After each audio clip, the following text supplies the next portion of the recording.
Hey guys, tonight we begin with something a bit shadowy, a era of sickness, struggles, and simple stew. We're slipping into what existence was truly like in the Middle Ages. Forget those fairy tale fortresses and knightly romance the movies push. The reality, you'd barely make it through breakfast. So before you settle in deeper, maybe hit that, like if this kind of slow unwind speaks to you, and drop a comment on where you're listening from, what hour it is there. It's cool seeing folks drifting in from all corners. Now soften those lights, perhaps flick on a gentle fan for that quiet whir, and let's drift into this tale together. Congratulations, you've just stirred awake in 1325. The upside, you're breathing. The downside, so are the bugs. Your sleeping spot is a worn out straw pad crammed with insects and old grass that reeks like a stable because it basically was one not long ago. No soft foam, no fluffy cushions, and forget fancy linens. Just a heavy wool cover unwashed since the last cold spell, now dense as a young bull from all the built up dirt. You rub your eyes as the distant bell tolls. It's their take on a wake up call, only harsher and less forgiving. Your dwelling is a timber shack with a single space, no glass panes, and an open layout where kin, animals, and household pests all mingle. The aroma, oh, it's a potent mix. A faint hint of old ale, body odor, livestock, and something you hope isn't rot, but deep down you know it is. No scented wicks around, and if there were, they'd just puddle on the earthen ground. You attempt to stretch, but nope, the chill bites and your bones protest. You're 22, which here means you're halfway through life. Your back groans like a creaky gate, and your joints rattle like pebbles in a sack. Rising is a risk.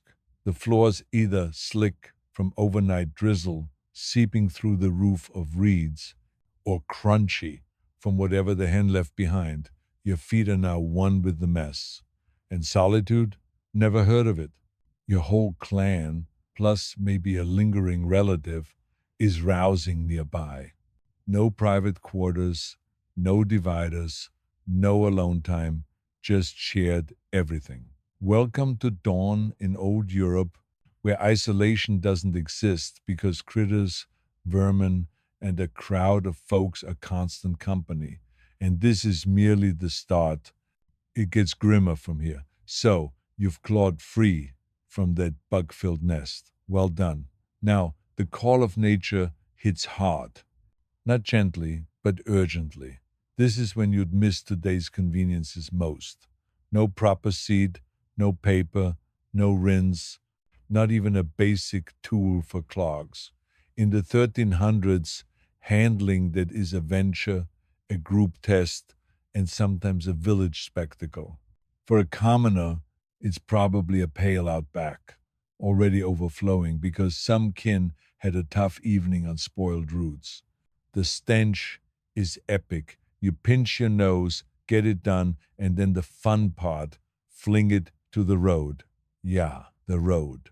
You'd yell something like beware below before tipping it from upstairs. Old warning, though honestly, folks seldom dodge quick enough. Town lanes are flowing gutters, a lovely stream of waste, droppings, and unidentified fluids. If you're in a spot with shared pits, lucky you, shoulder to shoulder with unknowns, in a drafty shed where seclusion is a fable and fresh air a prank. Chat might happen, but keep breath shallow. Wiping, straw, foliage, cloth scraps, moss, or if fancy, wool bits. Or skip it, which explains the handshake avoidance.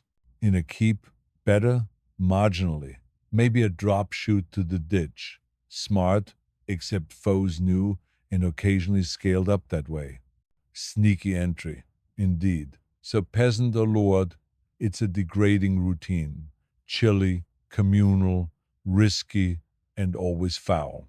One misstep on damp cobbles, and you're in the muck. And teeth cleaning's next, but hold on, you've endured the privy. Merit a treat, perhaps? A cozy meal? Sorry, this era offers none. Morning eats, if that's the term, are bleak. No fancy plates, no brewing machine, no trendy spreads. You huddle by the flames with a bowl of boot-scraped slop. Enter pottage, a dense mush from whatever's around. Grains, tubers, beans, if fortunate. Bubbling in the same vessel for ages, fresh bits piled on stale. Less recipe, more perpetual trial. Beside it, bread tough as armor, coarse flour mixed with fillers like wood shavings or nuts because finer grains for the elite. This chunk isn't sliced, it's wrestled. Drinks, no fresh press or milky brew. Ale it is, from dawn. Why, water's laced with nasties. Weak brew, low kick, high chance of not dying. Even young ones sip it. No joy, but safer. Meat or dairy. Rare, saved for holy days if the overseer allows. Common folks eat flesh sparingly yearly.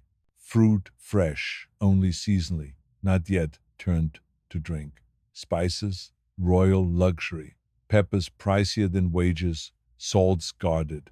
So gnaw that gritty loaf, swig the ale, ignore the nibbles from nocturnal visitors.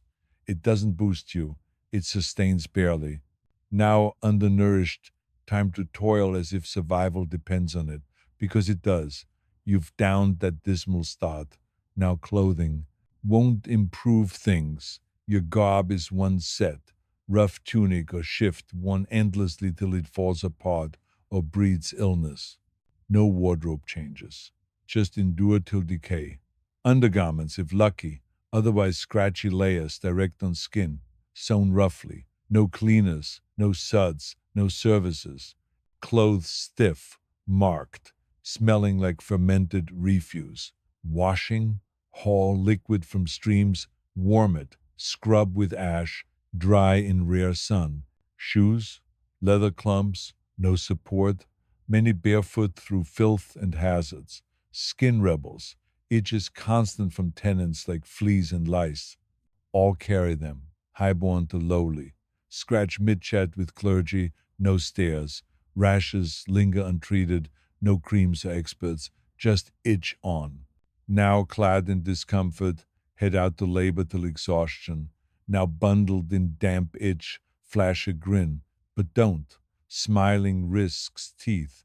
No brushes, pastes, rinses, threads, mouth cares as rare as baths.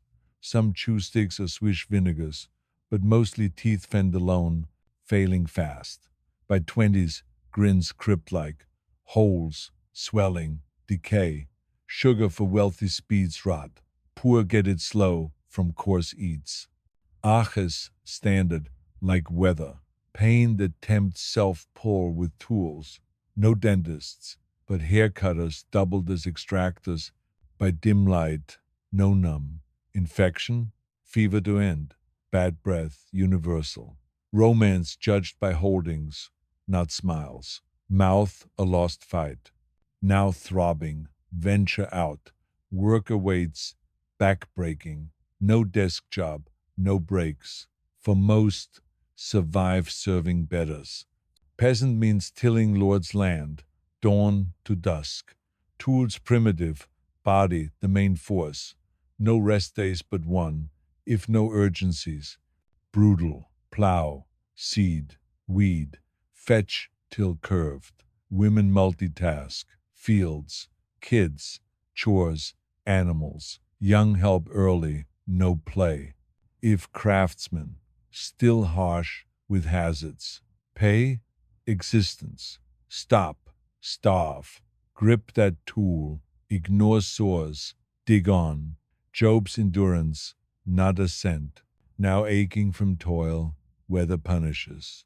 Winter, drafts through walls, fire spars, wood restricted, huddle frozen, limbs stiff. Summer, heat traps, Sweat soaks, bugs swarm, no relief. Work persists, thirst, water kills, streams tainted, ale again. Bathing, risky, thought to invite ills, filth protected, baths rare, scandalous. Water a threat, one sip to agony. Sick, medicine's guesswork torture. Humors imbalanced, bleed out with leeches or blades. Purges for moods. Wounds, no clean tools, no numb. Disease from air or sins. Recover, divine pity. Heal or die. Evening meal risky. Preservation poor. Meat fly-ridden. Bread fungal. Veggies limited. Flavors bland. Poach, death. Eat gray mush by dim light. Each bite a chance.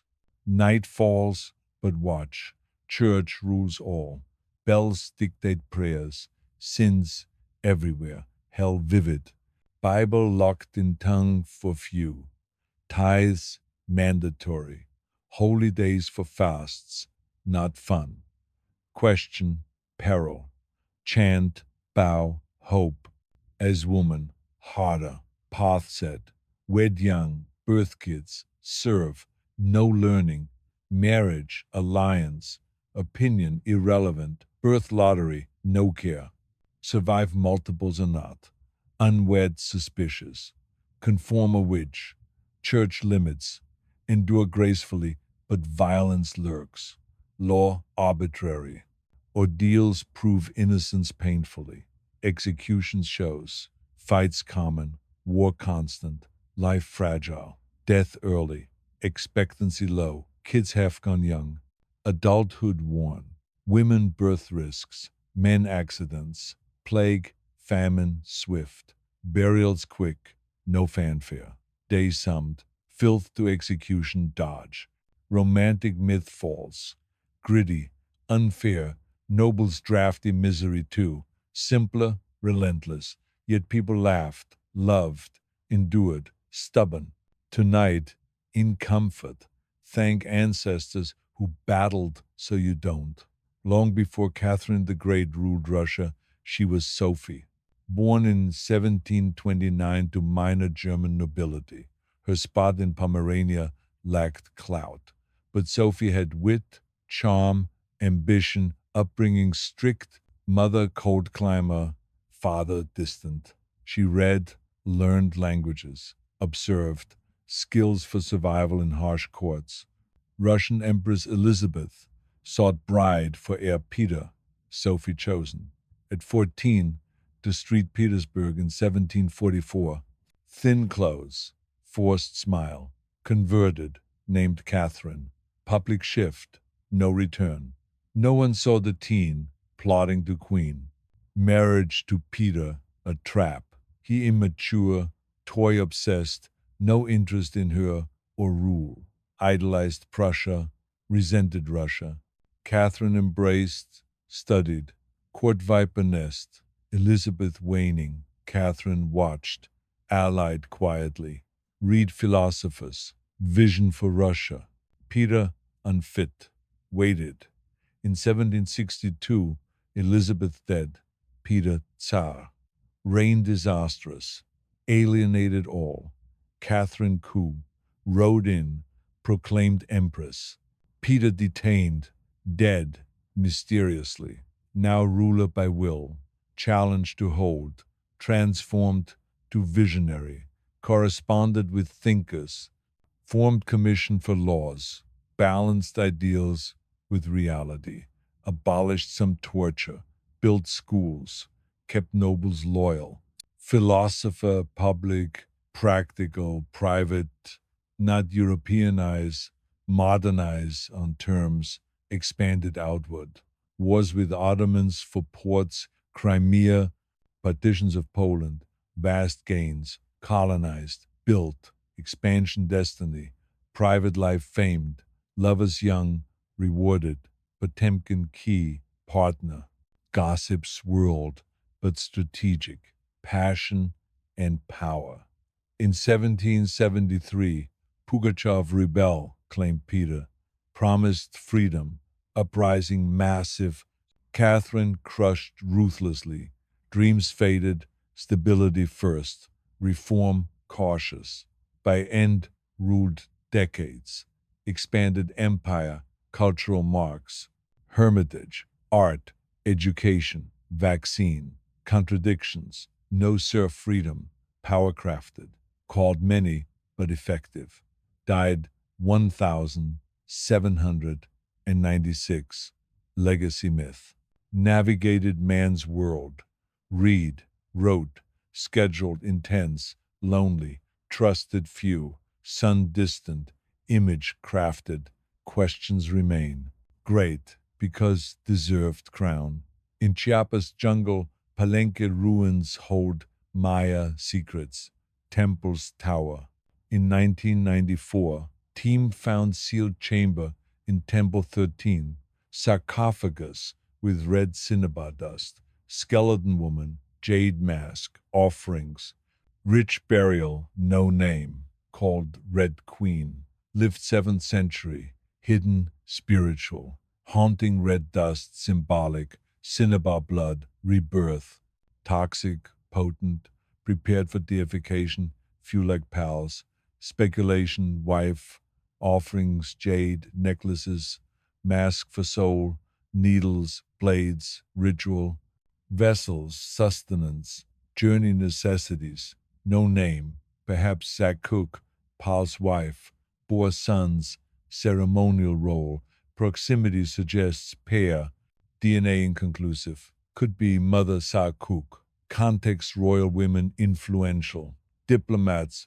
priestesses, Zakuk ruled regent, power negotiated, tomb architecture purposeful, sealed crypt, east-west align, gateway, rituals guide to Zibalba, mask preserves, context maze trials, prepared rebirth, compared Pal's tomb, similarities, mirror, cosmic duality, endures enigma, represents influence, legacy unfolding.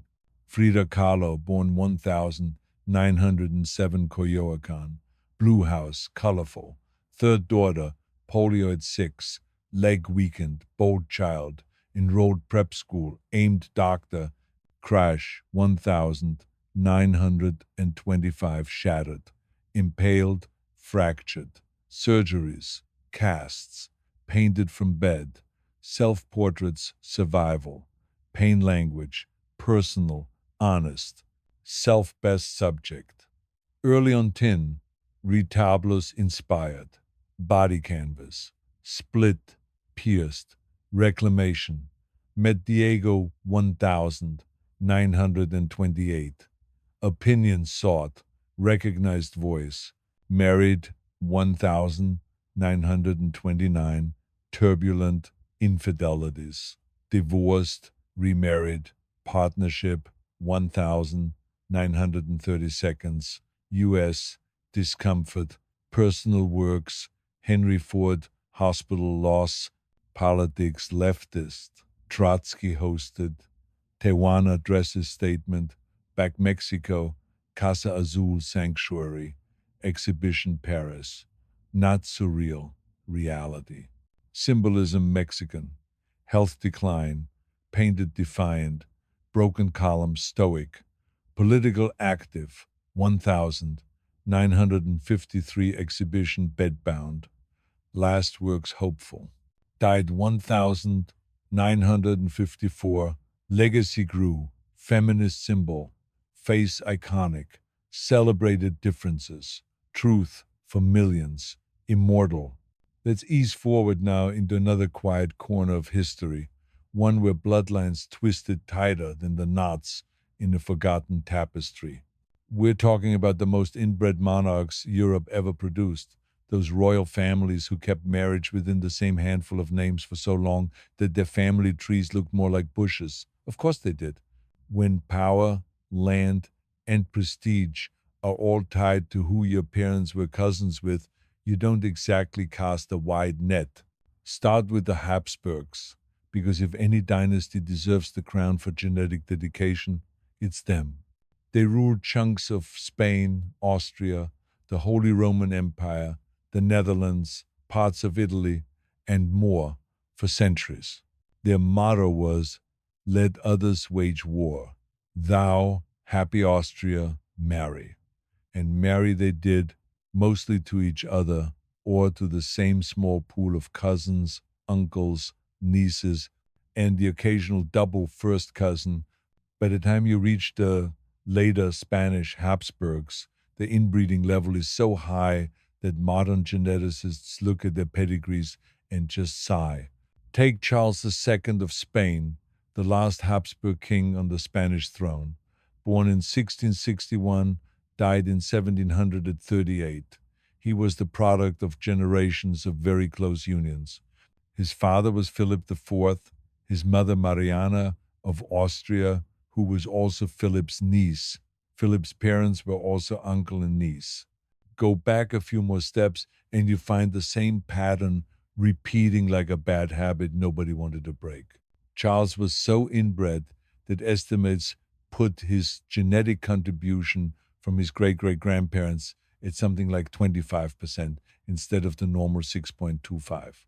In plain terms, he had the equivalent of being his own great uncle several times over.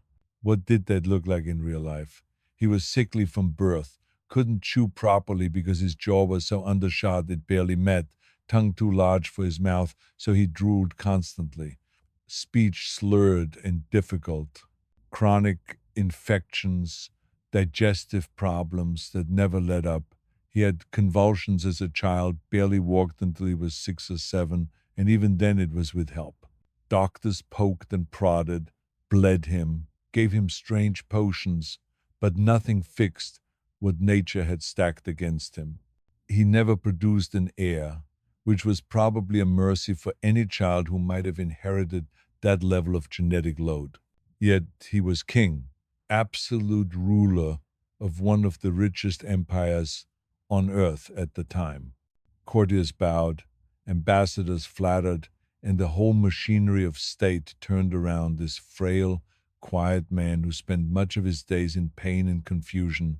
When he died childless, the Spanish Habsburg line ended, and Europe plunged into the war of the Spanish succession because half the continent wanted a piece of that inheritance.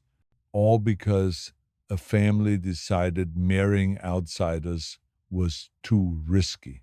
Float over to the Austrian side of the Habsburgs for a moment. They weren't quite as extreme, but they still played the cousin game enthusiastically. Maria Theresa, empress in the 18th century, married Francis Stephen of Lorraine, who wasn't a close relative, which was a small break in the pattern. But their daughter, Marie Antoinette, married Louis XVI of France.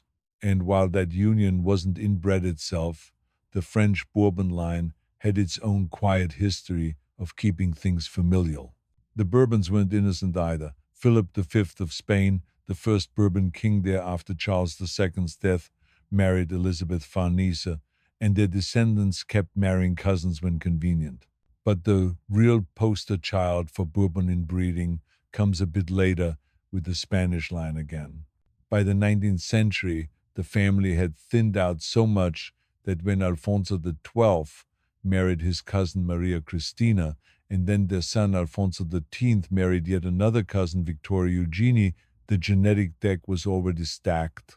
Victoria Eugenie, known as Ina, carried the hemophilia gene from her grandmother, Queen Victoria. She passed it to two of her sons. Hemophilia wasn't caused by inbreeding directly, but close marriages made recessive conditions like that far more likely to show up. One son bled to death after a car crash, another from a routine injury. The Spanish royal family kept quiet about it publicly, but the palace doctors knew exactly why those boys bruised and bled so easily. Let that drift for a second. A queen who was a carrier because her parents were cousins, marrying into a line that already favored close unions, producing children who suffered for it. And still the crowns sat on their heads. Still the etiquette remained rigid. Still, the portraits were painted with smooth faces and calm eyes that hid the reality underneath. Moved gently to another family that rivaled the Habsburgs in dedication to the cousin chart, the Wittelsbachs of Bavaria. They ruled Bavaria for centuries and produced some famously eccentric characters. King Ludwig II, the fairy tale castle builder, was odd enough on his own, obsessed with Wagner, lived at night, avoided people, but his parents were first cousins once removed, and the family tree shows multiple loops back into itself. His brother Otto was worse, declared insane young, locked away for decades. Ludwig himself was deposed in 1886 after a commission declared him mentally unfit. He drowned mysteriously the next day with his doctor in Lake Starnberg. Suicide, accident, murder historians still argue, but the family pattern was clear. Repeated close marriages produced brilliance in some, fragility in others, and tragedy in more than a few. The Wittelsbachs also gave the world Empress Elizabeth of Austria, known as Sisi. She married her first cousin Franz Joseph. Beautiful, restless, hated court life, obsessed with her looks and her hair. She was stabbed to death by an anarchist in 1898. But long before that, she lived in a kind of self-imposed exile from her own role. Her son Rudolf, the crown prince, killed himself and his mistress in the Meerling incident. Again, the family tree shows cousins marrying cousins and the emotional strain showing up in quiet, private ways that never made it into the official chronicles. These patterns repeat across Europe. The Danish royal house in the 17th and 18th centuries married so often within the same German princely families that by the time you reach Christian VII, he was already showing signs of mental instability that some historians link to accumulated genetic issues. His queen, Caroline Matilda, had an affair with the court physician Struensee, who briefly ran the country until he was executed. Christian spent much of his later life under guardianship, talking to ghosts and believing he was made of glass. Whether inbreeding was the sole cause or not, the close marriages didn't help. Even the Hanoverians in Britain weren't immune. George III's porphyria, attacks, abdominal pain, dark urine, mental confusion may have had a genetic component made worse by family closeness. His descendants kept marrying German cousins until Victoria married Albert, who was her first cousin. Their children spread hemophilia across the royal houses of Europe like an unwelcome gift. Victoria and Albert's marriage was loving, productive, strategically useful. 9 children, most of whom married into other royal houses. But the genetic price showed later. Their son Leopold had hemophilia. Several grandchildren carried or suffered from it. Alexandra of Russia, wife of Nicholas II, was a carrier through Victoria. Their son Alexei's bleeding episodes shaped so much of the last years of the Romanov dynasty. Rasputin's influence grew because he seemed to calm the boy's crises. The rest is quiet tragedy. These families ruled continents, commanded armies, shaped laws, built palaces. Yet behind the thrones and the titles, the bedrooms and the nurseries held the real story. Bodies that didn't quite work right, minds that sometimes slipped, children who never grew strong. They kept the power in the family at all costs. And the costs, generation after generation, were paid in silence, in doctor's visits, in locked rooms, in early graves. The patterns we've been drifting through don't fade quickly. They linger in the quiet rooms of palaces, in the soft footsteps of physicians who never quite knew what to do, in the way a child's laugh could turn to silence without warning. Let's stay a little longer with these families, because the story doesn't end with one unfortunate king or one doomed generation. It stretches across centuries, repeating itself softly, almost politely, as if the crowns themselves were embarrassed by what they carried inside. back to the Habsburgs for a moment, because their commitment to the cousin marriage was almost artistic in its persistence. After Charles II's death ended the Spanish line, the Austrian Habsburgs kept going. Leopold I, who ruled from 1658 to 1705, married his niece Margaret Theresa first. She died young, after 6 pregnancies in 8 years, only one child surviving infancy. Then he married another niece, Claudia Felicitas, who also died after 2 years and 2 miscarriages. His third wife was Eleanor Magdalen of Neuburg, not a close relative this time, which perhaps explains why she outlived him and gave him 10 children. But the damage from earlier unions had already seeped in. Several of Leopold's children showed signs of the family's accumulated weaknesses: weak chins, frail health, the famous Habsburg jaw that made eating and speaking a daily challenge. One of those children was Charles VI, Holy Roman Emperor. He spent much of his reign obsessed with the pragmatic sanction, a legal document meant to ensure his daughter Maria Theresa could inherit his lands intact. Why the obsession? Because he had no surviving sons. His only son had died in infancy, like so many before him. The inbreeding hadn't stopped the line entirely, but it had made healthy male heirs vanishingly rare. Maria Theresa herself married outside the tight circle. Francis Stephen wasn't a blood cousin, which gave her 16 children, though only 13 reached adulthood. She was tough, practical, a ruler who reformed education, centralized power, fought wars, yet even she couldn't fully escape the shadow. Several of her children died young, and the ones who lived carried their own burdens. Her daughter, Marie Antoinette, is the one most people remember. Married to Louis XVI at 14, sent to Versailles with all the expectations of a political pawn, she was lively, extravagant, fond of fashion and games, but the court whispered about her supposed infertility for years. In reality, the marriage wasn't consummated for 7 years, possibly because Louis had a minor medical issue that made intimacy painful, possibly because both were young and awkward.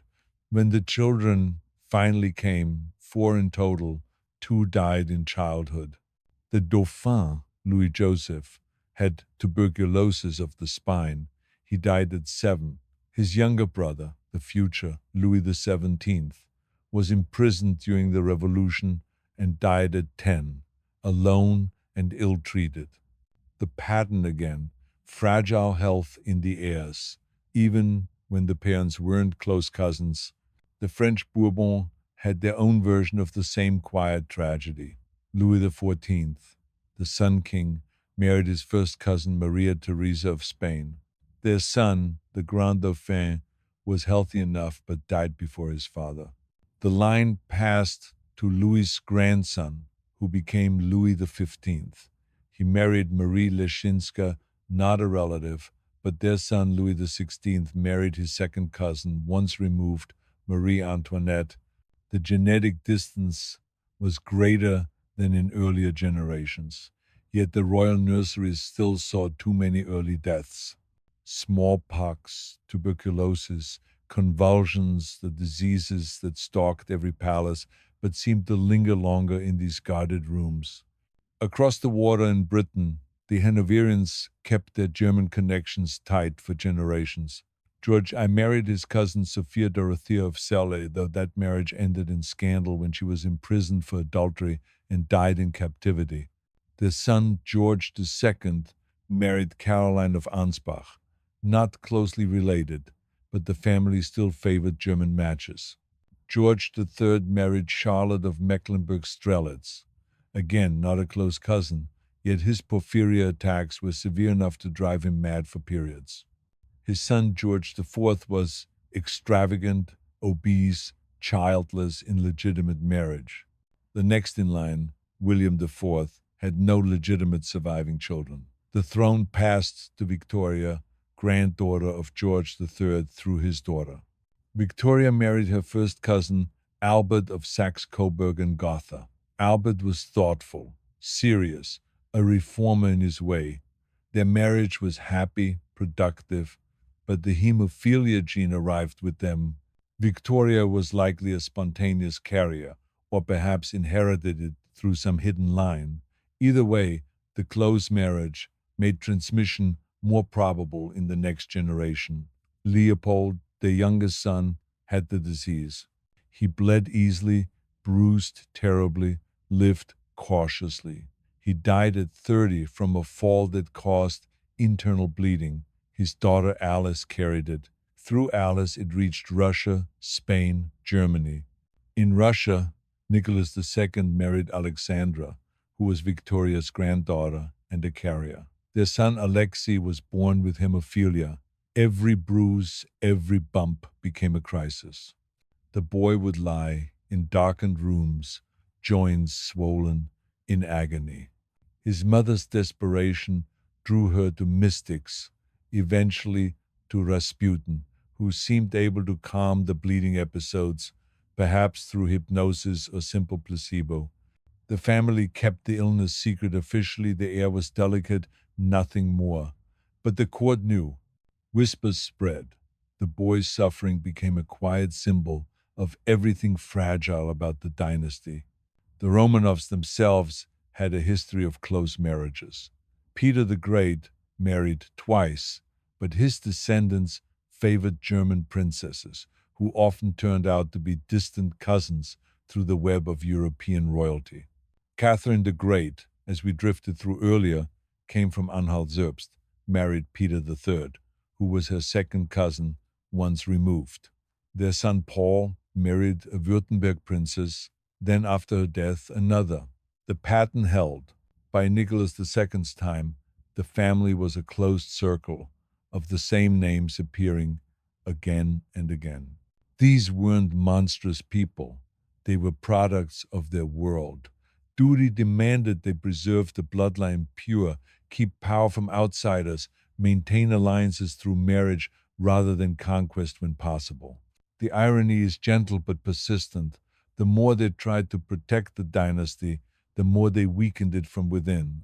Recessive genes that might have stayed hidden in wider marriages surfaced again and again. Conditions like hemophilia, porphyria, jaw deformities, mental fragility, they didn't cause every royal misfortune, but they made the misfortunes more frequent, more severe. Consider the Spanish Bourbons after the Habsburgs. Ferdinand VII married his niece Maria Cristina after his fourth wife died. Their daughter Isabella II became queen, but the marriage produced health issues in the line. Isabella's son Alfonso XII married his cousin Maria Cristina of Austria. Their son Alfonso III married Victoria Eugenie, another cousin through Victoria. The hemophilia appeared again, two sons affected. One died young after a car accident. The other lived longer but with constant care. The cycle continued into the 20th century. European royalty became a single extended family. Queen Victoria's descendants married into Russia, Spain, Romania, Greece, Norway, Denmark.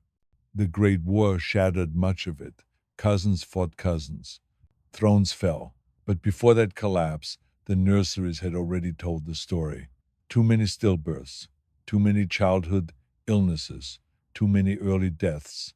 Even the smaller houses felt it. The House of Savoy in Italy married cousins when convenient. Umberto I married his first cousin Margherita. Their son Victor Emmanuel III was short, shy, lived under his mother's influence. The Greek royal family, Glücksburg branch, married Danish and German cousins repeatedly. King Constantine I married Sophia of Prussia, granddaughter of Victoria. Their children carried the same vulnerabilities. These families lived in splendor, marble halls, gilded ceilings, servants at every turn. Yet the private apartments held the truth. A child who couldn't run without bleeding, a king who spoke with difficulty, a queen who watched her infants fade one by one. The portraits never showed the pain. The official chronicles spoke of glory, but the family records, the doctor's notes, the locked doors told another story. Now drift with me toward the personal rooms, the ones away from the throne halls and the public audiences. Here the crowns came off, the robes were folded away, and what remained was simply a person trying to carry an impossible weight. Mental fragility ran through these families like another kind of inheritance, sometimes tied to the genetics we've touched on, sometimes born from isolation, pressure, endless expectation. Start with Christian VII of Denmark, born 1749, king at 17. His parents were first cousins from childhood. He was nervous, erratic. As king, he swung between manic energy and deep withdrawal. He spoke to imaginary people, believed animals could talk, tore at his clothes in fits. His physician Struensee took control, became the queen's lover, ran the country for a time. Reforms were passed, serfdom eased, torture limited. Then Struensee was arrested, tortured, executed in public. Christian watched, then retreated further into his mind. For the last 40 years of his life, he was under guardianship. Regions ruled while he played with toys, talked to shadows, lived in a world only he understood. His half-brother Frederick was steadier, but the family carried the strain. Christian's son Frederick VI married his cousin Marie of Hesse-Kassel. Their children were few, and the line passed sideways. The Danish royals kept marrying German cousins, and the quiet instabilities appeared here and there, depressions, eccentricities, sudden tempers. In Bavaria, Ludwig II stands out, born 1845, king at 18, tall, handsome, dreamy, obsessed with Wagner's music, built castles that looked like fairy tale illustrations, Neuschwanstein, Linderhof, Herrenchiemsee. He avoided daylight, lived at night, spent fortunes on opera and architecture. His parents were cousins once removed, and the Wittelsbach line had its share of oddities. His aunt, Alexandra, lived as a recluse, believing she had swallowed a glass piano. His brother Otto descended into full madness, locked away for decades. Ludwig's ministers grew alarmed. Spending spiraled, debts mounted. In 1886, a commission declared him insane based on medical reports. Though the diagnosis was rushed and politically convenient, he was deposed, confined in Berg Castle. Days later, he and his psychiatrist drowned in Lake Starnstein. Accident? Suicide? Murder? The official record says suicide. The whispers say otherwise. Either way, the family tree had looped back too many times, and the mind paid the price. His cousin Elizabeth, Empress of Austria, married her first cousin, Franz Joseph. She was restless, beautiful, hated the Viennese court. She wrote poetry, exercised obsessively, starved herself to keep her waist tiny. She traveled constantly, avoiding her husband and children. Her son, Rudolf, caught between his father's duty and his mother's melancholy, formed a pact with his mistress, Mary Wetzera, at Meierling in 1889. Both dead by gunshot, officially suicide. The details remain murky. Elizabeth herself was stabbed to death in 1898 by an Italian anarchist while boarding a ship. She walked on for a few steps before collapsing, unaware at first how deep the wound was. These weren't isolated cases. George III's porphyria episodes, pain, hallucinations, blue urine came in waves. He talked endlessly, paced, believed he was St. George or a tree. Physicians restrained him, bled him, dosed him with opium. He recovered enough times to rule again, but the attacks left him fragile. His granddaughter, Charlotte, daughter of George IV, died in childbirth at 21. The nation mourned her more than her father, who was widely disliked. In Russia, Paul Wurst, son of Catherine the Great and Peter III, was paranoid, erratic. He reversed his mother's policies, alienated the nobility, feared assassination. In 1801, he was strangled in his bedroom by a group of officers. His son, Alexander I, became distant, mystical after the Napoleonic Wars. Rumors persisted that he faked his death in 1825 and lived as a hermit. His brother Nicholas I ruled with iron, but his son Alexander II was assassinated. Alexander III died young of kidney disease. Nicholas II, as we've seen, watched his son suffer, his wife despair, his world collapse. The mind under the crown bent in strange ways. Isolation bred suspicion, duty crushed individuality. The same faces at every ball, the same whispers, the same pressure to produce heirs who were healthy and obedient. Some escaped into art, like Ludwig, some into reform, like Maria Theresa. Some simply withdrew, like Christian VII, letting the world turn without them.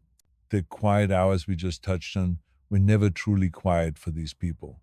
They were filled with the soft rustle of silk against skin, the distant clink of a servant's tray, the low murmur of physicians conferring in corners. But beneath all that, the minds turned over the same thoughts again and again: duty, legacy, the fear that the next child might not make it through the night. Let's linger a little longer in those rooms, because the emotional weight these sovereigns carried was as real as any crown, and often heavier. Take Queen Victoria herself for a moment. She outlived her husband Albert by 40 years, dressed in black for most of them, kept his rooms exactly as they were when he died.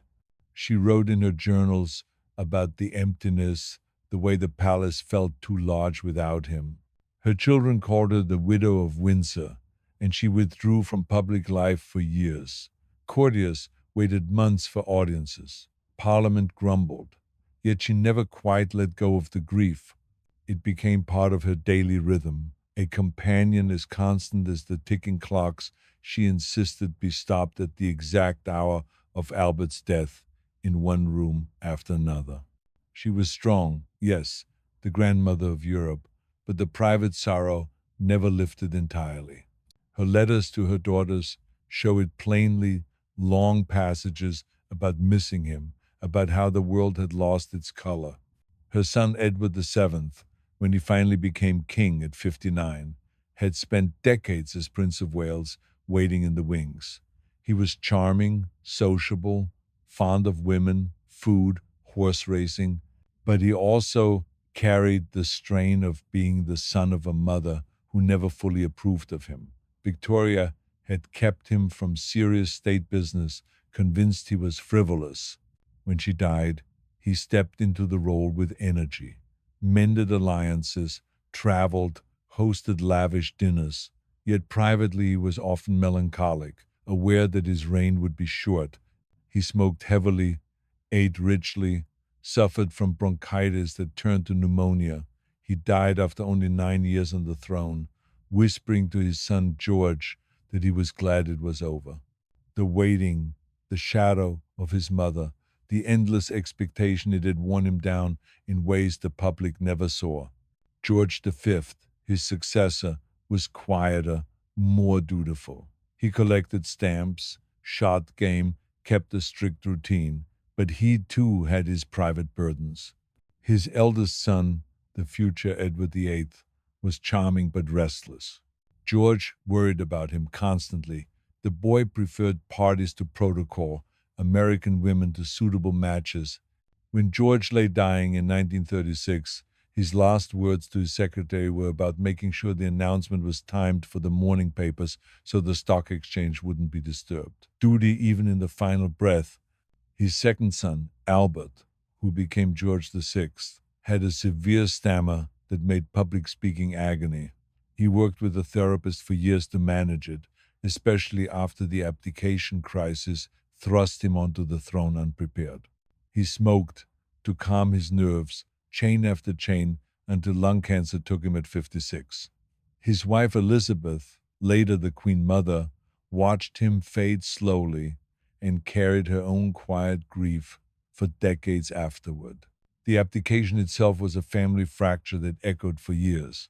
Edward VIII gave up the throne for Wallace Simpson, an American divorcee twice married. The letters between him and his brother show the hurt on both sides. George VI felt betrayed, unprepared, terrified of the responsibility. Yet he never spoke ill of his brother publicly. The family kept the facade intact, even as the private wounds lingered. Wallis herself lived long after Edward's death. Out the 99, still remembered more for what she took than for who she was. Across the Channel, Wilhelm II of Germany carried his own version of royal strain. Grandson of Queen Victoria through his mother, he was born with a withered arm from a difficult delivery. The injury shaped him. Physicians tried stretching, metal braces, painful therapies. He grew up sensitive about it, compensated with bluster, uniforms, dramatic gestures. His relationship with his English relatives soured over time. He admired his grandmother but resented his mother's Anglophilia. When war came in 1914, cousins faced cousins. Wilhelm ended his reign in exile in the Netherlands, chopping wood, writing memoirs, convinced the world had misunderstood him. He died in 1941, still wearing his uniform, still dreaming of restoration that never came. His cousin Nicholas II of Russia met a far darker end, but the private torment was similar in its way. He was gentle, family-oriented, deeply in love with Alexandra. Yet he felt the weight of autocracy crushing him. He wrote in his diary about his inadequacy, his longing for a simple life. The hemophilia of his son only deepened the despair. Alexandra's reliance on Rasputin alienated the court. Nicholas tried to be firm, but his decisions wavered. When revolution came, he abdicated for himself and his son, hoping to save his family. Instead, they were moved from palace to house arrest to remote Siberia, then to Ekaterinburg. The letters and diaries from those months show a man resigned, still trying to protect his children, still believing in some kind of divine plan. The execution in the basement was swift but brutal. The family died together, clinging to one another. These personal unravelings weren't always dramatic collapses. Sometimes they were slow erosions. Queen Christina of Sweden abdicated in 1654 after 10 years on the throne. She was brilliant, eccentric, spoke multiple languages, collected art, converted to Catholicism in secret. The court found her unpredictable. She preferred riding astride, wearing men's clothes, staying up all night debating philosophy. After abdication, she traveled Europe, settled in Rome, lived surrounded by scholars and artists, yet she never quite found peace. Letters show her frustration with being neither queen nor ordinary, neither man nor woman in the eyes of society. She died alone in 1689, still restless. In Portugal, Maria I ruled from 1777 to 1816, but spent the last decades of her life insane. She heard voices, believed the world was ending, refused to eat for fear of poisoning. Her son John acted as regent, eventually Prince Regent. The court tiptoed around her, kept her confined but treated gently. When Napoleon's armies approached, the entire court fled to Brazil. Maria died there in 1816, still queen in name, still lost in her own mind. These stories overlap and echo. The same names appear in different courts, the same genetic threads, the same pressures. A crown could elevate a person to near divine status in public, yet leave them profoundly alone in private. Advisors flattered, family watched, but no one could share the exact weight. Some bore it with grace, some with bitterness, some with quiet retreat. The pattern persisted because the system demanded it. Marry within the circle to keep power safe. Produce heirs to secure the succession. Appear strong even when everything inside felt fragile. We move gently now to what the children caught in these webs, because the nurseries tell their own subdued tales. Royal children were raised with every luxury, yet every constraint. Governesses, tutors, protocol from the cradle. Play was supervised, friendships limited to approved circles. Many never left the palace grounds until betrothal or accession. The expectation was clear: be perfect, be dutiful, be ready to marry a cousin or a foreign prince to seal an alliance. Take the children of Louis XVI and Marie Antoinette. Madame Royale, their eldest daughter, survived the revolution, lived in exile, married her cousin, the Duke of Angoulême. She never had children, carried the trauma quietly. The Dauphin, Louis Joseph, died young of tuberculosis. The second son, Louis Charles, became Louis XVII in name during his imprisonment. He was separated from his family, beaten, neglected, died at 10 from illness and abuse. The little girl who played in the gardens of Versailles ended up in a cell, then in Austria, then in a quiet life that never quite healed. In Britain, Victoria's children were numerous but tightly controlled. She mourned each loss deeply. Alice died young of diphtheria, Leopold of hemophilia, several grandchildren in infancy.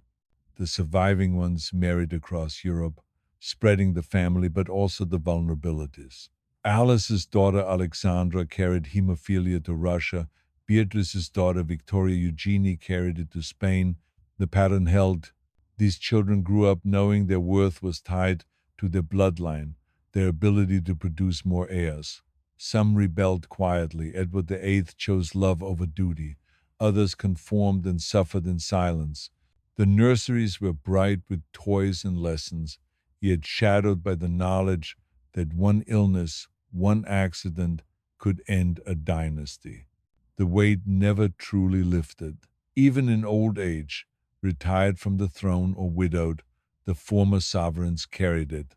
They wrote memoirs, tended gardens, corresponded with distant relatives. But the private hours remained heavy. The crowns had been set aside, but the echoes of expectation lingered. So the generations turned, each one hoping the next might be freer, stronger, less burdened. Sometimes the hope was realized for a brief span, sometimes it wasn't. But the thrones waited, the alliances were made, the marriages arranged, and the quiet hours went on, filled with the soft sounds of a palace at rest, while inside the human heart beat under its heaviest load. The human heart under that load beat in many different rhythms across the centuries. Some were steady, almost mechanical, trained from childhood to keep time with protocol and prayer. Others raced or faltered, caught between what was expected and what could actually be endured. Let's stay close to those quieter beats for a while longer, because the dynasties didn't just produce kings and queens. They produced people who happened to wear crowns, and those people carried private storms no portrait ever captured. Consider Isabella of Castile and Ferdinand of Aragon, the pair who united Spain in the late 15th century. Their marriage was political genius, two crowns joined without conquest. Isabella was fierce, devout, determined to finish the Reconquista. Ferdinand was shrewd, patient, content to let her take the spotlight while he handled the details. Together they expelled the last Muslim kingdom from the peninsula, funded Columbus, established the Inquisition. Publicly they were unbreakable. Privately the picture softened. Isabella bore 5 children who survived infancy, but several more pregnancies ended in miscarriage or stillbirth. She miscarried twins once, lost a son in battle later. Each loss she mourned in her chambers, away from the court's eyes. She wrote letters to her confessor about the ache, the fear that God was punishing her.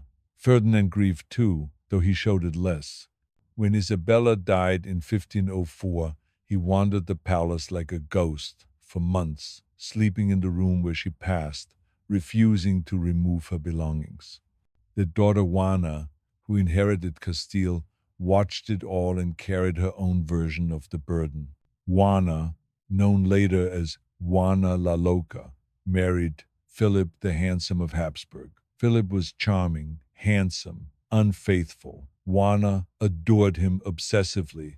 When he died, suddenly in 1506, possibly from typhoid or poison, depending on who you ask, she refused to believe it. She traveled with his coffin across Castile for months, opening it at stops to confirm he was still there, refusing to let anyone else near. The journey was slow, halted at night so she could sit with the body. Rumors spread she was mad with grief. Her father, Ferdinand, used the stories to sideline her, declared her unfit, kept her confined for the rest of her life. She lived 46 more years in a castle at Tordesillas, rarely seeing sunlight, writing letters that grew shorter and sadder. Was she truly mad, or simply broken by loss and betrayal? Historians still debate. What's clear is that the crown passed over her to her son Charles, the same Charles who would become Charles V, Holy Roman Emperor, and later the father of that frail Charles II we drifted past earlier. The pattern of grief turning into isolation, isolation turning into legend, repeated itself. Charles V himself carried a different kind of quiet load. Ruler of an empire that stretched from Spain to the Americas, to the Low Countries, to parts of Italy and Germany. He spoke multiple languages, fought endless wars, tried to hold a fractured continent together. Yet he was plagued by gout from his 30s, pain that made walking difficult, sitting agony. He retired early in 1556, abdicated in favor of his son Philip II and his brother Ferdinand. He went to a monastery in Yuste, Spain, lived simply among monks, tended his garden, listened to music. Letters from those years show a man relieved to be free of the crown, yet still haunted by what he left behind. He died in 1558, reportedly murmuring about the weight he had carried and the relief of setting it down. Philip II, his son, inherited the empire but not the relief. He was meticulous, pious, worked long hours over papers, built the Escorial, a palace monastery tomb all in one. Married 4 times, his first wife, Maria Manuela, was his double first cousin. Their son, Don Carlos, was born deformed, sickly, mentally unstable. Carlos grew violent, attacked servants, plotted against his father. Philip imprisoned him. Carlos died in 1568, officially from illness, though starvation or poison were whispered. Philip mourned publicly but kept working. His later marriages produced more children, but the losses kept coming. His favorite daughter, Isabella Clara Eugenia, outlived him but never ruled. His son Philip III inherited a kingdom already strained. The pattern of high expectation meeting fragile reality continued. In England, Henry VIII's private life was a storm of its own making. 6 wives, endless quest for a male heir. He broke with Rome to marry Anne Boleyn, executed her when she failed to produce a son. Jane Seymour gave him Edward VI but died soon after. Anne of Cleves was set aside quickly. Catherine Howard executed for adultery. Catherine Parr outlived him. His children, Mary, Elizabeth, Edward, each carried the scars of that turmoil. Mary suffered miscarriages during her reign, believed them phantom pregnancies sent by God as punishment. Elizabeth never married, never bore children, ruled alone for 44 years. Edward died at 15 of tuberculosis. The Tudor line ended with Elizabeth in 1603, passing to the Stuarts. Henry's desperate search for legacy left a trail of broken families and early deaths. The Stuarts moved through time under quiet burdens. James I is described kingship as a divine weight, yet he lived awkwardly, finding comfort in hunting and companions rather than court ceremony. His son, Charles I, carried conviction in the divine right of kings so completely that compromise seemed impossible. Civil conflict followed, and his life ended under the shadow of execution, but the rhythms of court and succession continued quietly despite upheaval. Charles II, James II, Mary II, and Anne each inherited a world shaped by both expectation and loss. Charles II left no legitimate heirs, kept familiar companions close, and passed suddenly, leaving the crown and its routines to shift under new hands. James II withdrew as events demanded. Anne endured pregnancies that rarely survived infancy, and her remaining son died young. Yet each day she continued her duties, the routines of monarchy persisting beyond grief. With her passing, dynastic patterns shifted to the Hanoverians, distant lines resuming the same unbroken rhythms of inherited obligation. The toll of governance was rarely visible. Sleepless nights and unsent letters, children observed too closely or too little, spouses growing unfamiliar, the crown's demands pressing against the limits of body and mind. The personal weight did not erupt. It accumulated as quiet patterns, embedded in habits and rituals, shaping continuity more than spectacle. In Prussia, Frederick II, known as Frederick the Great, ruled with strict routines that balanced state and self. Music, correspondence, army reform, and statecraft formed the rhythms of his days. His marriage was distant and childless. His nephew adopted as heir. Gout, asthma, depression, and private solitude marked the spaces between obligations. Comfort was found not in ceremony but in books and the steady presence of dogs. When he died, his request to rest beside them was deferred for over 2 centuries, yet the expectation of continuity shaped both life and memory. Frederick William II moved through the inherited framework with more indulgence, personal patterns less constrained, mistresses, illegitimate children, and stretched finances became part of daily flows. Frederick William III married Louise of Mecklenburg-Strelitz, who bore children in cycles of joy and quiet loss. She died young, and mourning became the invisible rhythm of governance. Their children, their succession, and the burdens they carried were absorbed into a system that persisted even as individual vitality waned. Strokes, decline, regency, and eventual kingship marked continuity as much as ceremony. Each generation carried strain forward quietly. Across Europe, patterns repeated without proclamation. Queens endured repeated loss. Kings retreated into solitude. Princes measured against expectations they could not fully meet. Alliances held. Borders shifted. Portraits remained on walls.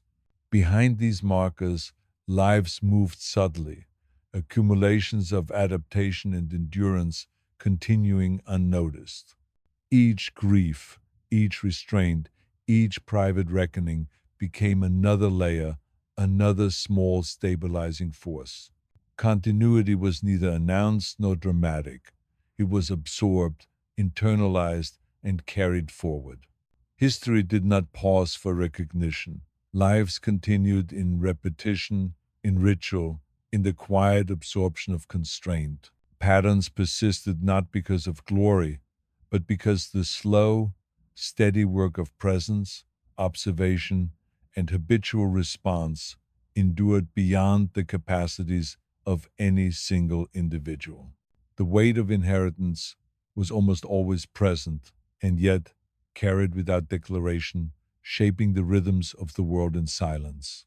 The thrones remained, the people on them endured as best they could, and the pattern, patient and persistent, carried forward into the next century, where the crowns grew lighter in some ways and heavier in others, but the human element beneath them stayed exactly the same. The pattern carried forward into the next century with the same patient insistence it always had. The crowns changed shape slightly. Some became lighter with constitutional limits, others heavier with new responsibilities, but the people beneath them remained much the same. Human, fallible, carrying private weights that no constitution could lighten. Let's drift through a few more of those lives, keeping the pace slow and even because the stories don't rush, and neither should we. In the early 20th century, the Greek royal house, still tied to the Glücksburg branch of the Danish line, showed how the old threads kept weaving themselves. King George had married Grand Duchess Olga of Russia, a distant cousin, through the web of European royalty. Their son Constantine I married Sophia of Prussia, who was Queen Victoria's granddaughter. Sophia carried the hemophilia gene quietly, though it didn't manifest in her sons the way it did in others. Constantine ruled during turbulent years. World War I divided Greece. He was forced to abdicate twice, restored, then exiled again.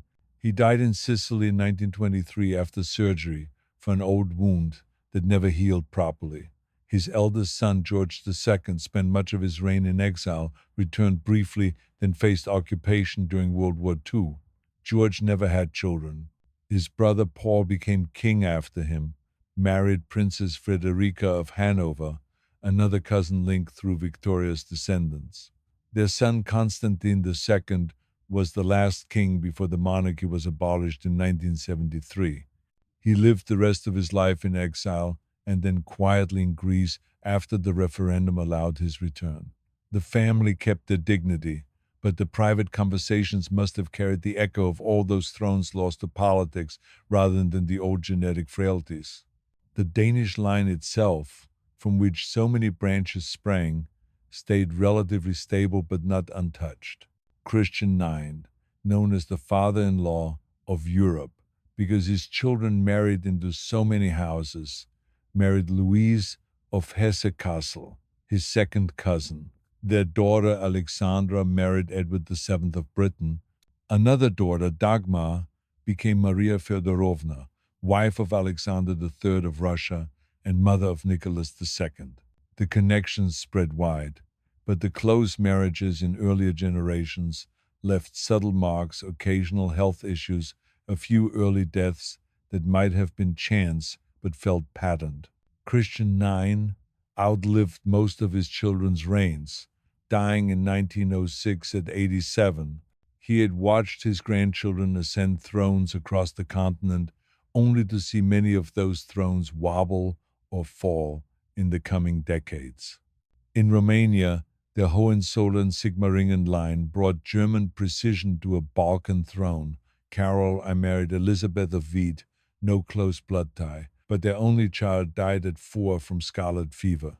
The succession passed to his nephew Ferdinand, who married Marie of Edinburgh, granddaughter of Queen Victoria, through her son Alfred. Marie was vibrant, ambitious, wrote memoirs full of sharp observations about court life. She bore 6 children, but the family carried the usual vulnerabilities. Their son Carol II was restless, abdicated, returned, abdicated again. His son Michael was forced to abdicate in 1947 when the communists took power. Michael lived quietly in exile for decades, returned after the fall of communism, died in 2017. The private letters between Marie and her children show a mother trying to hold her family together while the world around them shifted violently. The Norwegian and Swedish houses, also Glücksburg offshoots, kept marrying within the same small circle of German and Danish nobility. Haakon VII of Norway married Maud of Wales, daughter of Edward VII and Alexandra. Their son Olaf V married his cousin Mertha of Sweden. Olaf's daughter Ragnhild married a commoner, breaking tradition quietly.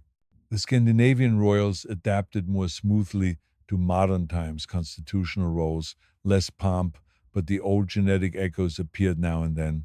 A few hemophilia carriers in the extended family, though careful marriages avoided the worst outcomes. In the Low Countries, the Dutch House of Orange-Nassau had its own history of close unions in earlier centuries. William III married his cousin Mary II of England. Their line ended childless. Later, William I married his first cousin Wilhelmine of Prussia. Their descendants married German nobility repeatedly. Queen Wilhelmina ruled through 2 world wars, abdicated in 1948. Her daughter Juliana married Bernhard, of Lippe Biesterfeld, not a close relative, which brought fresh blood.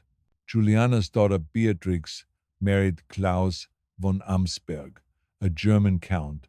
The family modernized, but Wilhelmina's private diaries reveal a woman who felt the isolation of the throne deeply, especially during the German occupation when she was in exile in London. Belgium's Saxe-Coburg line, another branch from Victoria and Albert's children, showed similar patterns. Leopold first married Charlotte of Wales, who died in childbirth. His second wife was Louise of Orleans. Their son Leopold II married Marie Henriette of Austria, his cousin through distant lines. Leopold II's reign was infamous for the Congo, but privately he lost his only legitimate son in a riding accident. Succession passed to his nephew Albert I, who married Elizabeth of Bavaria. Albert died in a climbing accident in 1934. His son Leopold III surrendered to the Germans in 1940, which divided the nation. He abdicated in 1951 amid controversy. His son Baudouin ruled quietly, childless. Baudouin's brother Albert II succeeded him, married Paola Ruffo di Calabria, an Italian noblewoman. The Belgian royals kept a low profile compared to others, but the private strains, abdications, family divisions, the weight of a small kingdom in a large world were there in the background. These houses, large and small, kept the tradition alive longer than one might expect. Even as republics rose and empires crumbled, some crowns survived by becoming symbols rather than rulers. The people wearing them adjusted more public appearances, fewer absolute decisions, but the private hours remained much the same. A queen writing letters to her scattered children. A king walking the corridors at night, unable to sleep. A prince wondering if he would ever feel equal to the role. The genetic risks lessened with wider marriages in the 20th century, but the emotional inheritance persisted. Expectation, duty, the knowledge that every choice echoed through history. In Spain, continuity resumed not as a revival of certainty, but as a careful adjustment. After the Bourbon Restoration, Alfonso XIII married Victoria Eugenie of Battenberg. An inherited fragility ended the line in a biological form. Hemophilia appeared quietly, shaping daily anxieties more than public policy. Two sons carried it, and the monarchy itself proved no more durable than the bodies within it. In 1931, the crown receded, not violently, but through withdrawal. Decades later, it returned under Juan Carlos I, restored by circumstance rather than conviction. He married Sophia of Greece, another descendant of interwoven dynasties, and together avoiding rupture became their defining task. Their son, Felipe VI, married Letizia Ortiz, a woman without royal ancestry. This shift did not arrive as reformist ambition. It emerged through time, through exhaustion, through recognition that older patterns no longer held quietly enough. The structure loosened not because it was judged wrong, but because it had become impractical to maintain unchanged. Continuity adjusted its shape and moved on. In Britain, the House of Windsor made similar accommodations. The name itself was a recalibration, adopted during war to soften inherited affiliations. Elizabeth II married Philip, still distant kin through older lines but carrying different histories. Their children married mostly outside royal circles. The genetic narrowing eased, though other pressures intensified. Visibility replaced isolation. Privacy eroded. Emotional weight did not diminish. It redistributed. Diana's marriage to Charles introduced fracture into a system designed for smooth presentation. The divorce and the death forced adaptation rather than resolution. The family learned to operate under scrutiny previous generations never encountered. Ritual remained, but it was now performed with awareness of observation. Yet beneath that exposure, the familiar, quiet, endured duty continuing after loss, routine, absorbing shock, expectation, smoothing over grief.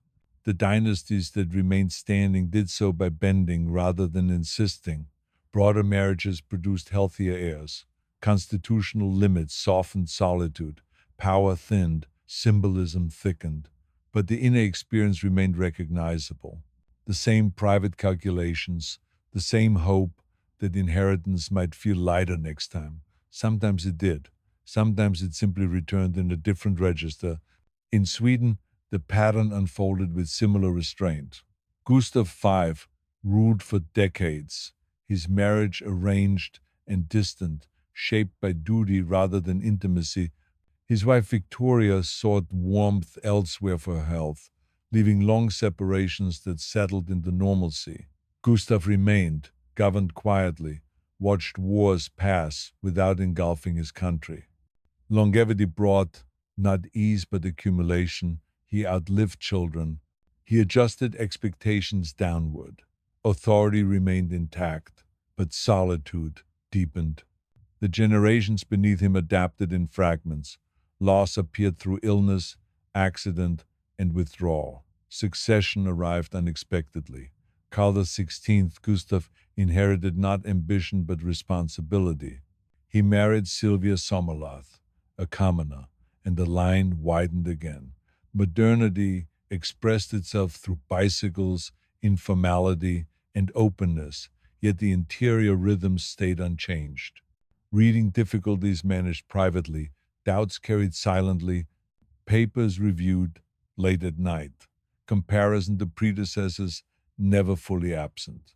In Monaco, the Grimaldis offered another variation. Rainier III married Grace Kelly, a union celebrated as transformation, yet vulnerability followed. Public elegance concealed repeated private disruption. Children grew under constant attention. Accidents, loss, and withdrawal threaded through their lives. Albert II eventually married outside royal tradition, but only after long delay. Charlene's absences echoed earlier queens, who sought distance when proximity became unbearable. The principality continued smoothly. The fractures remained contained. Across these modern houses, the adjustment was consistent. Less isolation, more exposure, reduced absolutism, expanded choice. Yet endurance remained the organizing principle. Systems survived by absorbing strain quietly, not by eliminating it. Individuals adapted by narrowing expectations, not by escaping obligation. Crowns grew lighter in authority but not in presence. Public roles expanded while private hours retained their old texture. Lights dimmed, pages turned, pens moved across paper. The heart beneath the crown continued its steady work, not heroic, not resolved, simply persistent. History did not end.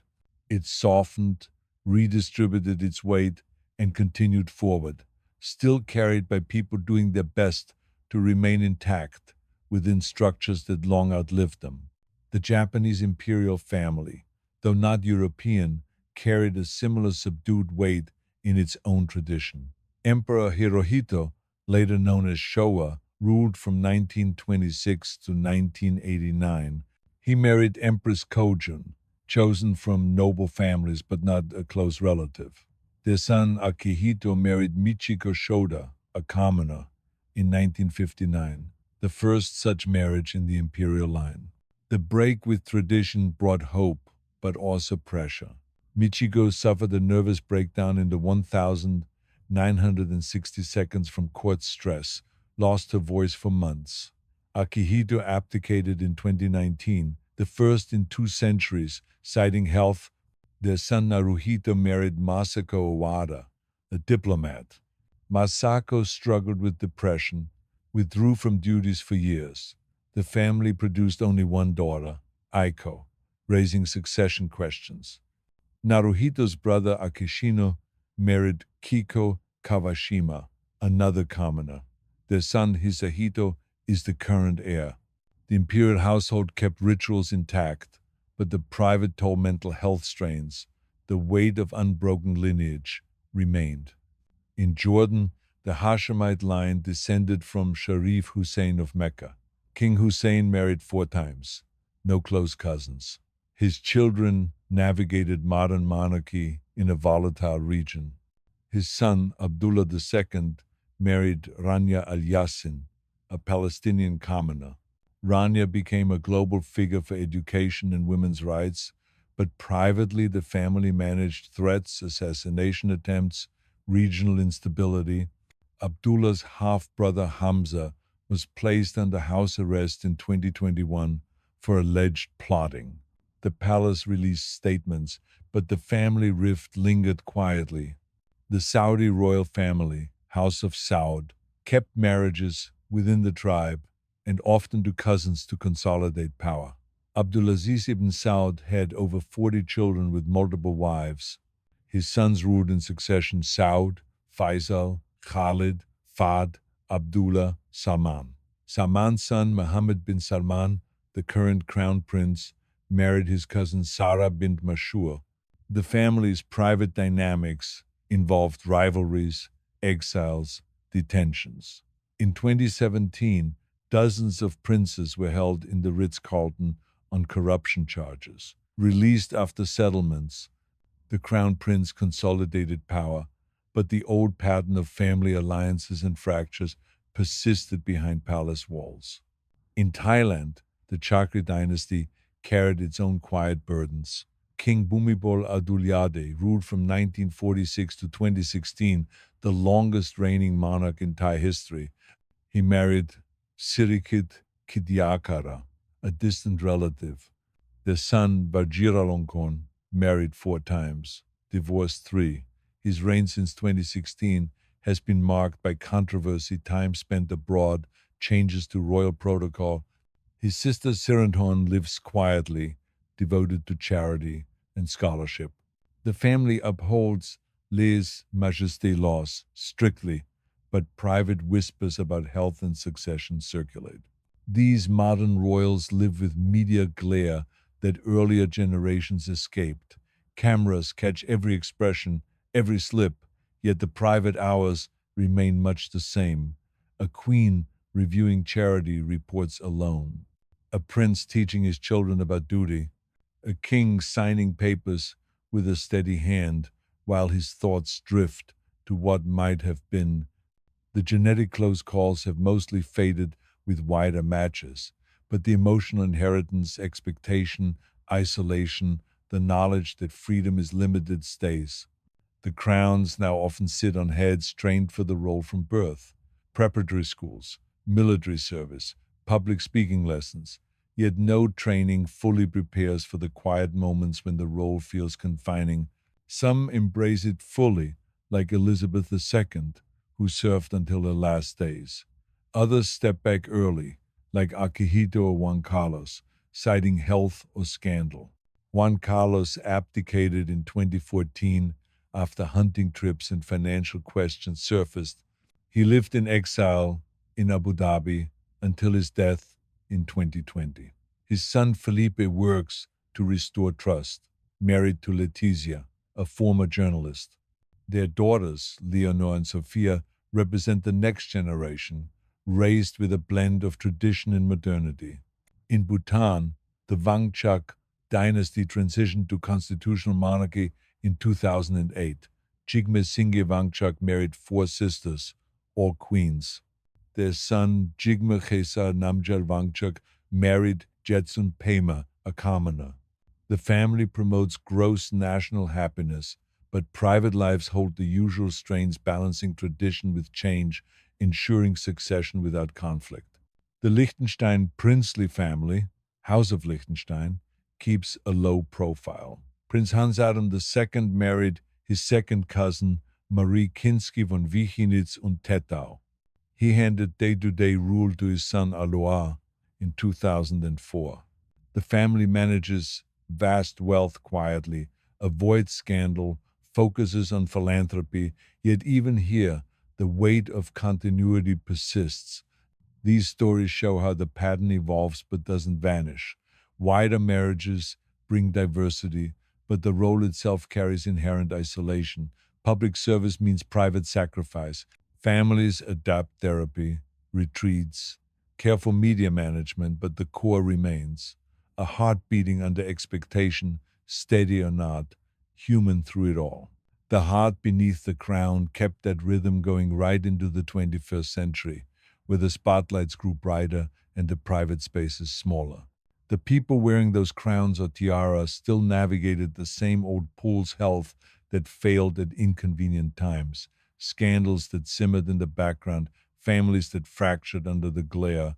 Let's keep the drift going through some of those more recent figures, because the pattern didn't stop with the last century. It just found new ways to show itself in hospital announcements, leaked letters, quiet retreats from duty. In Britain, the Windsor family hit a stretch of health troubles that felt like an echo of the old genetic vulnerabilities, even if the close marriages had mostly stopped. King Charles III announced his cancer diagnosis in early 2024 after a routine procedure for an enlarged prostate turned up something more serious. He scaled back duties, underwent treatment, kept appearing when he could. His wife, Camilla, dealt with her own chest infection later that year, pulling out of events. Then Sarah Ferguson, the Duchess of York, revealed her skin cancer diagnosis around the same time, followed by breast cancer the year before.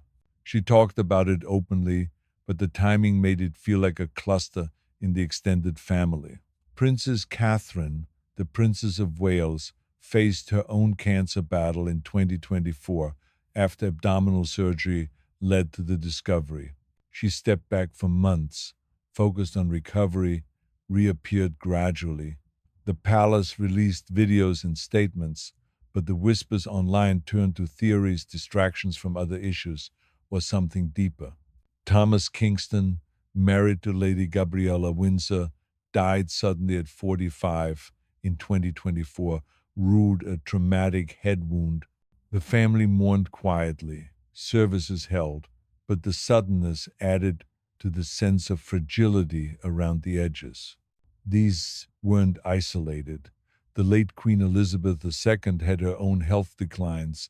In her final years, mobility issues, hospital stays kept low key. Prince Philip died in 2021 at 99 after a heart procedure. The family gathered, but the pandemic meant a scaled back funeral. Earlier, Prince Andrew's ties to Jeffrey Epstein blew up into a full scandal lawsuits, settlements, stripped titles. He paid out millions in 2022 to avoid a trial over allegations from Virginia Giuffre. The palace distanced itself, but the shadow lingered. Andrew's ex-wife, Sarah Ferguson, stood by him publicly, even as her own health battles unfolded. The York daughters, Beatrice and Eugenie, navigated their lives around it, weddings, children, charity work, but the family name carried the weight. Across the family, mental health came into quieter focus too. Prince Harry spoke openly about his struggles after his mother Diana's death, therapy sessions, the pressure of growing up in the spotlight. His marriage to Meghan Markle brought its own fractures, stepping back from royal duties in 2020, moving to California, interviews that aired family grievances. Meghan talked about suicidal thoughts during her pregnancy, the lack of support from the institution. The palace responded with statements about recollections varying, but the rift stayed open. Books, documentaries, podcasts followed. Harry's half-sister-in-law Catherine faced her own scrutiny during her illness, photo editing controversies, demands for proof of life, conspiracy theories online. The Wales children, George, Charlotte, Louis, were shielded as much as possible, but the public eye never fully turned away. In Monaco, Prince Albert II faced his own set of persistent issues. Married to Charlene Wittstock since 2011, their twins Jacques and Gabriella born in 2014. But Charlene spent extended time in South Africa for health reasons in 2021 sinus issues, exhaustion, missing anniversaries and events. Rumors swirled about marital troubles, separations. Albert acknowledged children from previous relationships, Jasmine Grace Grimaldi and Alexander Grimaldi, giving interviews about co parenting. Corruption allegations hit in 2024, with his former advisor, Claude Palmero, releasing documents about palace spending, secret accounts. Albert denied wrongdoing, but the stories kept coming: infidelity claims, family infighting. The tiny principality ran on glamour and finance, but the private strains showed in withdrawn appearances and carefully worded denials. The Spanish Bourbons carried their echoes into the present quietly. Juan Carlos I abdicated in 2014 after a long accumulation of strange scandals that surfaced late rather than suddenly. Hunting trips taken during economic austerity, undeclared funds traced to Saudi Arabia, court inquiries that unfolded slowly. In 2020, he left Spain for Abu Dhabi, officially temporary, practically indefinite. His health declined: hip surgeries, reduced mobility. Sofia remained in Madrid, loyal in form, distant in practice.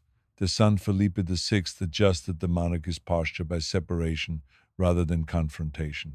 He renounced any inheritance tied to his father, cut financial ties, narrowed the frame.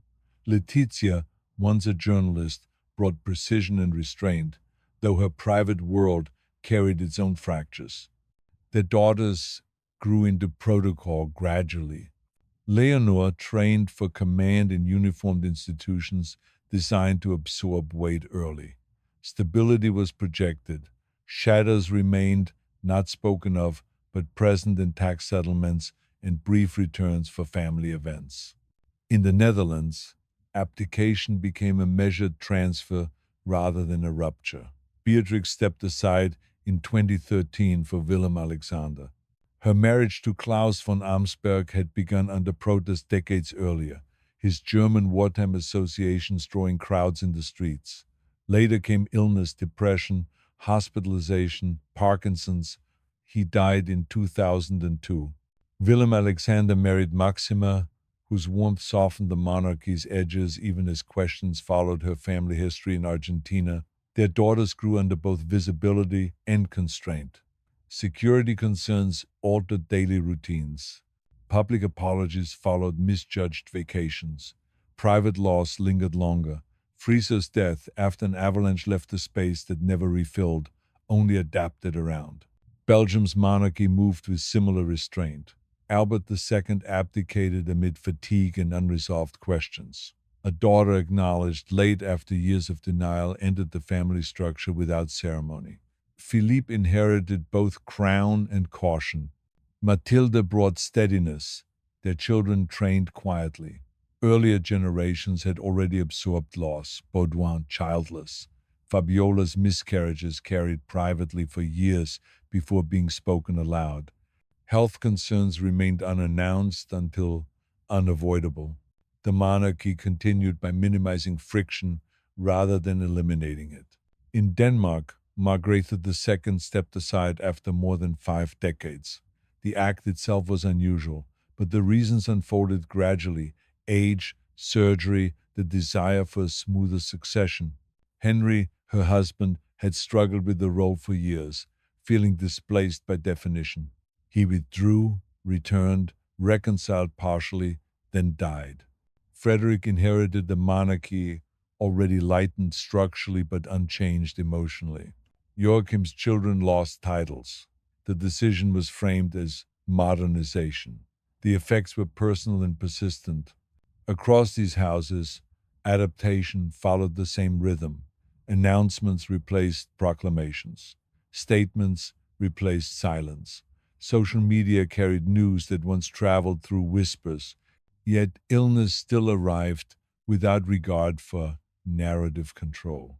Relationships strained in familiar patterns. Cancer treatments overlapped. Financial scandals echoed older indiscretions. The language changed. The weight did not. In Norway, tradition yielded slowly. Harald waited years to marry Sonia. Their son married a woman whose past required explanation rather than concealment. Met Marie's health limited appearances. Harald underwent surgeries but refused abdication. Continuity favored over ease. The daughter stepped away from formal duties when personal belief collided with institutional expectation. The structure flexed without breaking. In Luxembourg, the monarchy remained quieter. Henri married outside royal circles. His wife spoke of isolation within the institution rather than scandal outside it. Reports were commissioned. Adjustments followed. Abdication was considered and deferred. The crowns remained lighter than before. The people beneath them walked more freely, spoke more directly, managed visibility with care. In private, the cadence stayed unchanged. Late nights, medical rooms, difficult conversations held away from microphones. History continued not by dramatic turns, but by steady accommodation. The crowns moved through time like slow tides, each heartbeat beneath gold and velvet carrying weight unseen. In palaces across continents, the pulse of family life continued, sometimes measured in whispered conversations, sometimes in the gentle steps of aging bodies, sometimes in duties assumed without notice. Alliances were stitched quietly. Marriages between cousins, children guided through expectation, presence maintained where absence could not be avoided. The streets outside might roar with protest or applause, but inside, the rhythm persisted, adjusted in pace, shortened, stretched, but never broken. Illness visited unevenly. A surgery here, a chronic ache there, whispers of conditions never aired publicly. Yet life went on. Ceremonies were navigated with care, steps measured, pauses extended, appearances maintained, small adjustments absorbed into the flow until they felt ordinary. Duties layered atop duties, observation shaping younger members, children learning the cadence without instruction, repetition teaching what no lecture could, births, relocations, departures, they passed quietly, absorbed into the rhythm, barely registered beyond the immediate household. The older generation set the pace. Their own limitations dictated the tempo, a slow walk across a hall, a hand on the railing, a letter written instead of spoken. Those who followed learned by watching, by mirroring the small shifts in gesture and presence, by internalizing the quiet rules of endurance. They moved carefully through rooms and ceremonies, carrying responsibilities that were seen and unseen, public and private, tangible and intangible, every action shaping the lives of those who came after. Across seas and borders, the same pattern persisted. Presence was maintained, distance measured, formality enacted without spectacle. Children advanced gradually, trained in invisible ways, absorbing rhythm before expectation. The households adjusted to health, to absence, to energy lost and regained, all without declaration. Time stretched and contracted in private, unnoticed, and yet each household learned the same lesson. Continuity depends not on display, but on absorption, on persistence, on carrying the weight quietly until it becomes ordinary. And so, from room to room, corridor to corridor, palace to palace, the pulse ran on. Hands touched papers, voices spoke softly, eyes scanned rooms and faces. Hearts carried burdens, illness, grief, duty, expectation without interruption. The rhythm of crowns, maintained in silence, persisted because those beneath them bent with it rather than breaking. It had no end, only new shapes, new spaces, new quiet chambers in which to endure, absorbing strain, sustaining presence, teaching the next generation the same unspoken art. The weight remained steady, persistent, human. Monaco's Albert and Charlene appeared side by side at Formula One, Charity Galas, National Day. Their twins ended school years. Jacques in cadet uniform for official photos, Gabriella in dresses chosen with care. Charlene's wellness periods continued intermittently, but public appearances grew more consistent. Albert's environmental work, ocean conservation, climate talks remained central. The 2024 documents faded from headlines, replaced by routine palace life, though financial transparency questions lingered in quiet corners. The Dutch royals kept their bicycle and backpack image. Willem Alexander and Maxima attended state visits, flood relief events, their daughters growing into young adulthood. Katharina Amalia's security concerns eased over time, her studies in politics and law continuing. Alexia and Ariane followed their own interests music, sports, university plans. Maxima's speeches on inclusion carried personal weight drawn from her own adjustment to royal life. Belgium's Philippe and Mathilde focused on reconciliation, Flanders and Wallonia community visits. Elizabeth's academic path moved forward, her military training rigorous. The family kept a reserved profile, avoiding excess while supporting charities. Albert II appeared rarely, his later years quieter after the paternity acknowledgement. Sweden's Carl Gustaf and Sylvia celebrated milestones, golden wedding anniversaries, birthdays with family gatherings. Victoria and Daniel's children grew, Estelle beginning light duties. Carl Philip and Sophia kept a lower profile, their children in school. Madeline and Chris lived in Florida for a time, returning for family events. Japan's imperial household maintained its ceremonial restraint. Naruhito and Masako appeared at New Year receptions, disaster memorials. Aiko's university life proceeded quietly. The succession debate continued in academic circles, but the family stayed above politics.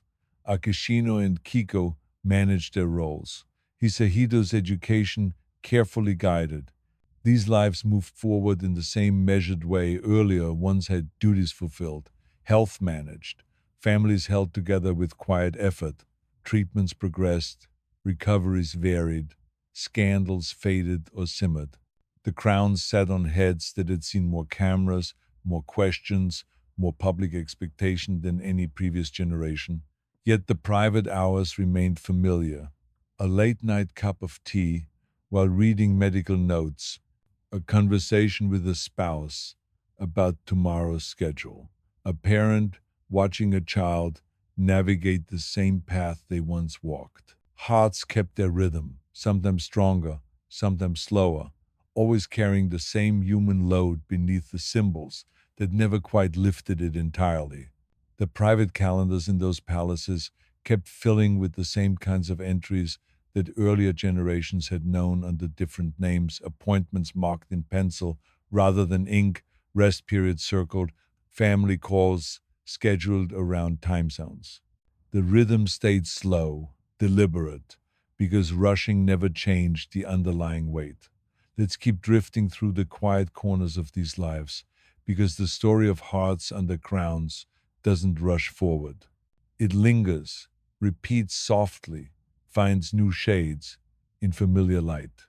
In the United Kingdom, as treatments became part of routine rather than crisis, the family settled into a new normal that looked much like the old one from the outside. Charles appeared at remembrance services, planting poppies at memorials, his coat buttoned against the chill, his steps measured. Catherine joined school mental health programs, speaking with young people about resilience in ways that felt personal without ever crossing into private detail. William carried the day-to-day load state openings, overseas visits, the quiet work of preparing for what might come next. George began more formal lessons in history and protocol, his teenage years unfolding under the same watchful eyes his father and grandfather had known. Charlotte and Louis stayed closer to school and play, their laughter heard in brief video clips released for holidays or birthdays. The palace garden parties returned in full, crowds lining the paths, but the family moved through them with a subtle caution, shorter walks, more seated moments, aides always near.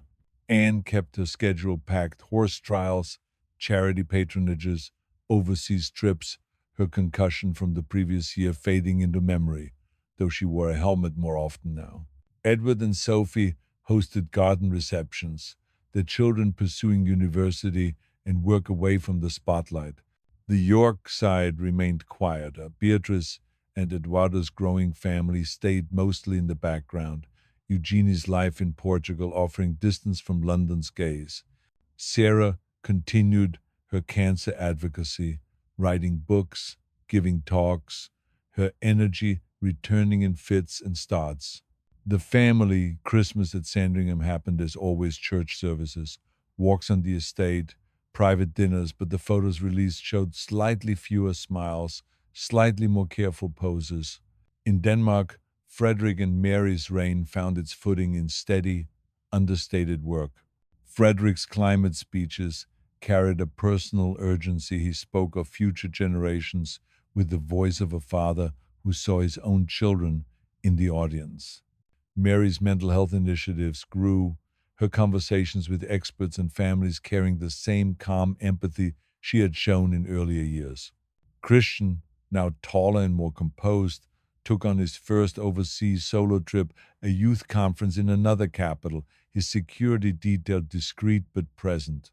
Isabella pursued her interests in art and culture, Vincent and Josephine still in school years, their lives a careful blend of ordinary and royal. Margrethe's creative output continued: illustrations for books, designs for theater productions, her residence filled with canvases and fabric samples. The family gathered for birthdays and national days, the palace halls echoing with quieter footsteps now that the center of gravity had shifted. Norway's Harold and Sonia kept their presence gentle but consistent. Harold's heart checks became regular, his doctors satisfied with progress, though public walks were shorter. Sonia read her poetry at cultural events, her voice steady, her translations of foreign works still published under her name. Hakan stepped forward more visibly in environmental forums, diplomatic visits, while Mette-Marit appeared when her breathing allowed, her smile warm but her pace slower. Ingrid Alexandra began light official duties, her university studies balanced with protocol lessons. Sverre Magnus stayed in school, his interests in sports and music kept private. The family's summer cabin trips remained a tradition, the fjords offering a brief escape from calendars and cameras. Spain's Felipe and Letizia maintained their focus on youth engagement, school visits, technology forums, cultural preservation. Leonor's military path continued, her first public addresses showing a quiet confidence. Sophia pursued her own studies, the sisters close in age but distinct in temperament. Juan Carlos's health kept him mostly abroad, occasional returns for grandchildren's milestones, brief stays, departures planned around media. Sophia attended events in Madrid alone or with her daughters, her presence steady, her charity work ongoing. The family Easter and Christmas observances happened in familiar settings, the processions and masses drawing crowds, the private dinners kept away from lenses. Monaco's Albert and Charlene appeared at the usual calendar: Grand Prix, Rose Ball, national celebrations. Their twins moved through school routines. Jacques in cadet training photos, Gabriella in dance classes. Charlene's wellness periods came and went, her public smile consistent when she appeared. Albert's ocean work continued: conferences, expeditions, his environmental advocacy a central thread. The palace managed inquiries about past documents with standard denials, the principality's finances staying private behind foundation walls. The Dutch family kept their approachable image, Willem Alexander biking to engagements when possible, Maxima speaking on financial inclusion with her usual warmth. Katharina Amalia's university years unfolded in Madrid and Amsterdam, her security is still present but less visible.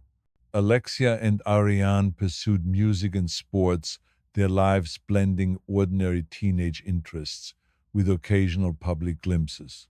The family vacations remained simple beach walks, ski trips, though protocol followed even there. Belgium's Philippe and Mathilde continued their unity efforts, regional visits, community projects. Elizabeth's path in history and military training progressed, her composure noted in brief appearances. The family kept a reserved tone, avoiding flash while supporting education and culture. Albert II's later years stayed quiet. Occasional family gatherings, the main public note. Sweden's Carl Gustaf and Sylvia marked anniversaries with family lunches, their children and grandchildren gathering when schedules allowed. Victoria and Daniel's work on mental health and sustainability grew, Estelle and Oscar beginning light duties. Carl, Philip, and Sophia kept lower profiles. Madeline and Chris splitting time between countries. The palace stayed active in cultural events, the family's presence calm amid changing times. Japan's imperial life continued its ceremonial pace. Naruhito and Masako attended seasonal rituals, disaster remembrances. Aiko's studies moved forward quietly, the succession conversation staying academic. Akishino and Kiko managed their roles. Hisahito's education guided with care. The household observed traditions, poetry readings, harvest festivals, the private spaces kept shielded. These lives moved in the same measured circles, duties met, health monitored, families held close, treatments progressed or stabilized, recoveries varied, the public face remained composed. The crowns, where they still existed, sat on heads that had learned to balance tradition with the present, yet the quiet hours stayed familiar. A late night review of tomorrow's schedule, a conversation about how a child was coping, a moment alone with thoughts that no statement could fully express.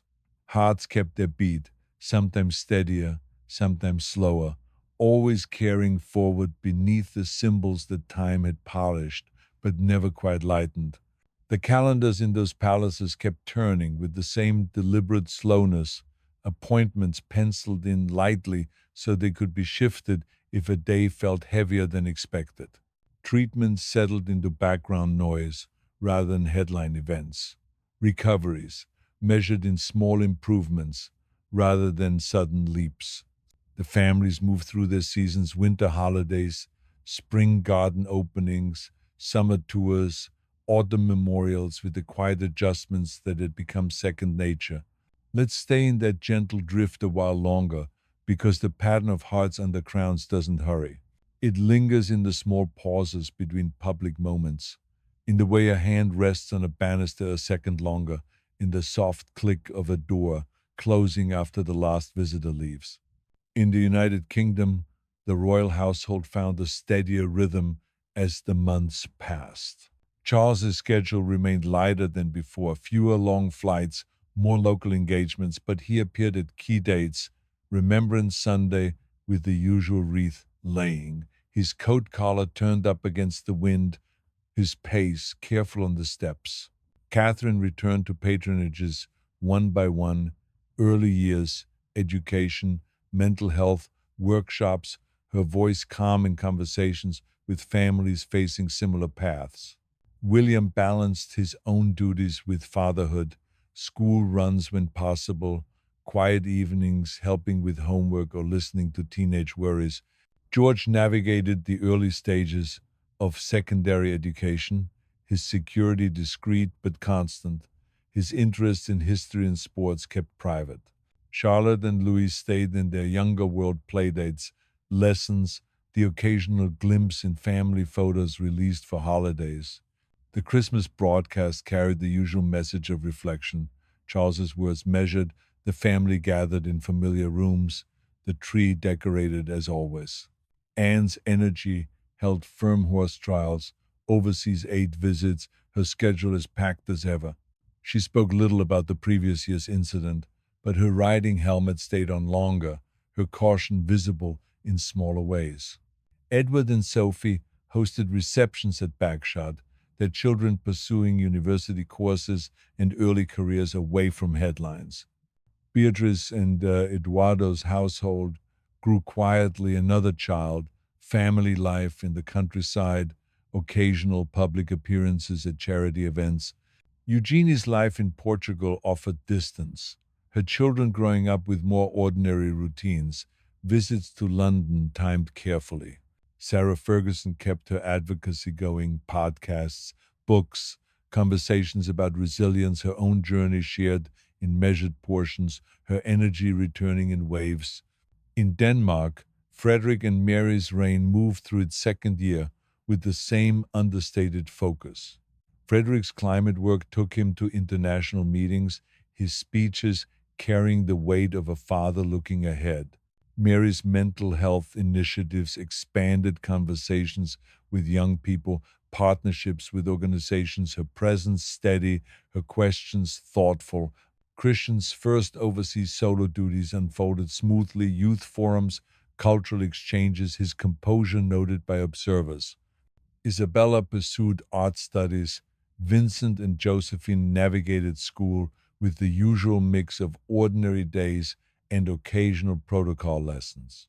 Magretha's creative life continued illustrations for new books, costume designs for theater, her residence, a quiet studio of color and fabric. The family gathered for constitutional events, birthdays, the palace halls carrying the softer echo of a household that had shifted its center without losing its shape. Norway's Harold and Sonia kept their presence gentle. Harold's heart rhythm stabilized with regular checks, his public walk shorter but steady. Sonia read her poetry at literary evenings, her translations published, her voice carrying the same warmth. Hakan handled more diplomatic visits, met Marie joining when her breathing allowed, her smile unchanged. Ingrid Alexandra began light official roles, youth conferences, cultural events, her university studies balanced carefully. Sverre Magnus pursued sports and music, his life kept mostly private. The summer cabin trips remained a tradition, the fjords offering the same brief respite, the family walked slower but still taken together. Spain's Felipe and Letizia continued their focus on education and youth. Leonor's military training progressed, her first formal speeches showing quiet assurance. Sophia followed her own path studies. Interest in science and culture, the sisters close but distinct. Juan Carlos's health kept him abroad most of the time, occasional returns for family milestones, brief stays, departures planned with care. Sophia attended events in Madrid, her charity work ongoing, her presence a steady thread. The family observances, Easter processions, Christmas masses drew crowds as always. The private dinners kept away from public view. Monaco's Albert and Charlene appeared at the calendar's highlights: Grand Prix, charity galas, National Day. Their twins moved through school years, Jacques in cadet photos, Gabriella in dance recitals. Charlene's wellness periods came less frequently, her public appearances more consistent. Albert's environmental advocacy continued, ocean summits, conservation projects, his focus unchanged. The principality's finances stayed managed behind foundation walls, inquiries fading from headlines. The Dutch family kept their approachable style. Willem Alexander and Maxima attended state visits, flood relief efforts, their daughters growing into young adulthood. Katharina Amalia's studies in politics continued, her security lighter but present. Alexia and Ariane pursued music, sports, university plans. The family vacations remained simple: beach days, ski trips, protocol following at a distance. Belgium's Philippe and Matilda focused on community work, regional visits, education initiatives. Elizabeth's path in history and military training advanced, her composure steady. The family kept a reserved profile, supporting charities quietly. Albert II's later years remained private. Occasional family gatherings, the main note. Sweden's Carl Gustaf and Sylvia celebrated family milestones, wedding anniversaries, birthdays with gatherings in familiar settings. Victoria and Daniel's work on sustainability and mental health continued. Estelle and Oscar beginning light duties. Carl, Philip, and Sophia kept lower profiles. Madeline and Chris splitting time between countries. The palace stayed active in cultural events, the family's presence calm. Japan's imperial household observed its seasonal rituals. Naruhito and Masako attended New Year receptions, harvest festivals. Aiko's university life proceeded quietly. The succession discussions stayed in academic circles. Akishino and Kiko managed their roles. Hisahito's education guided carefully.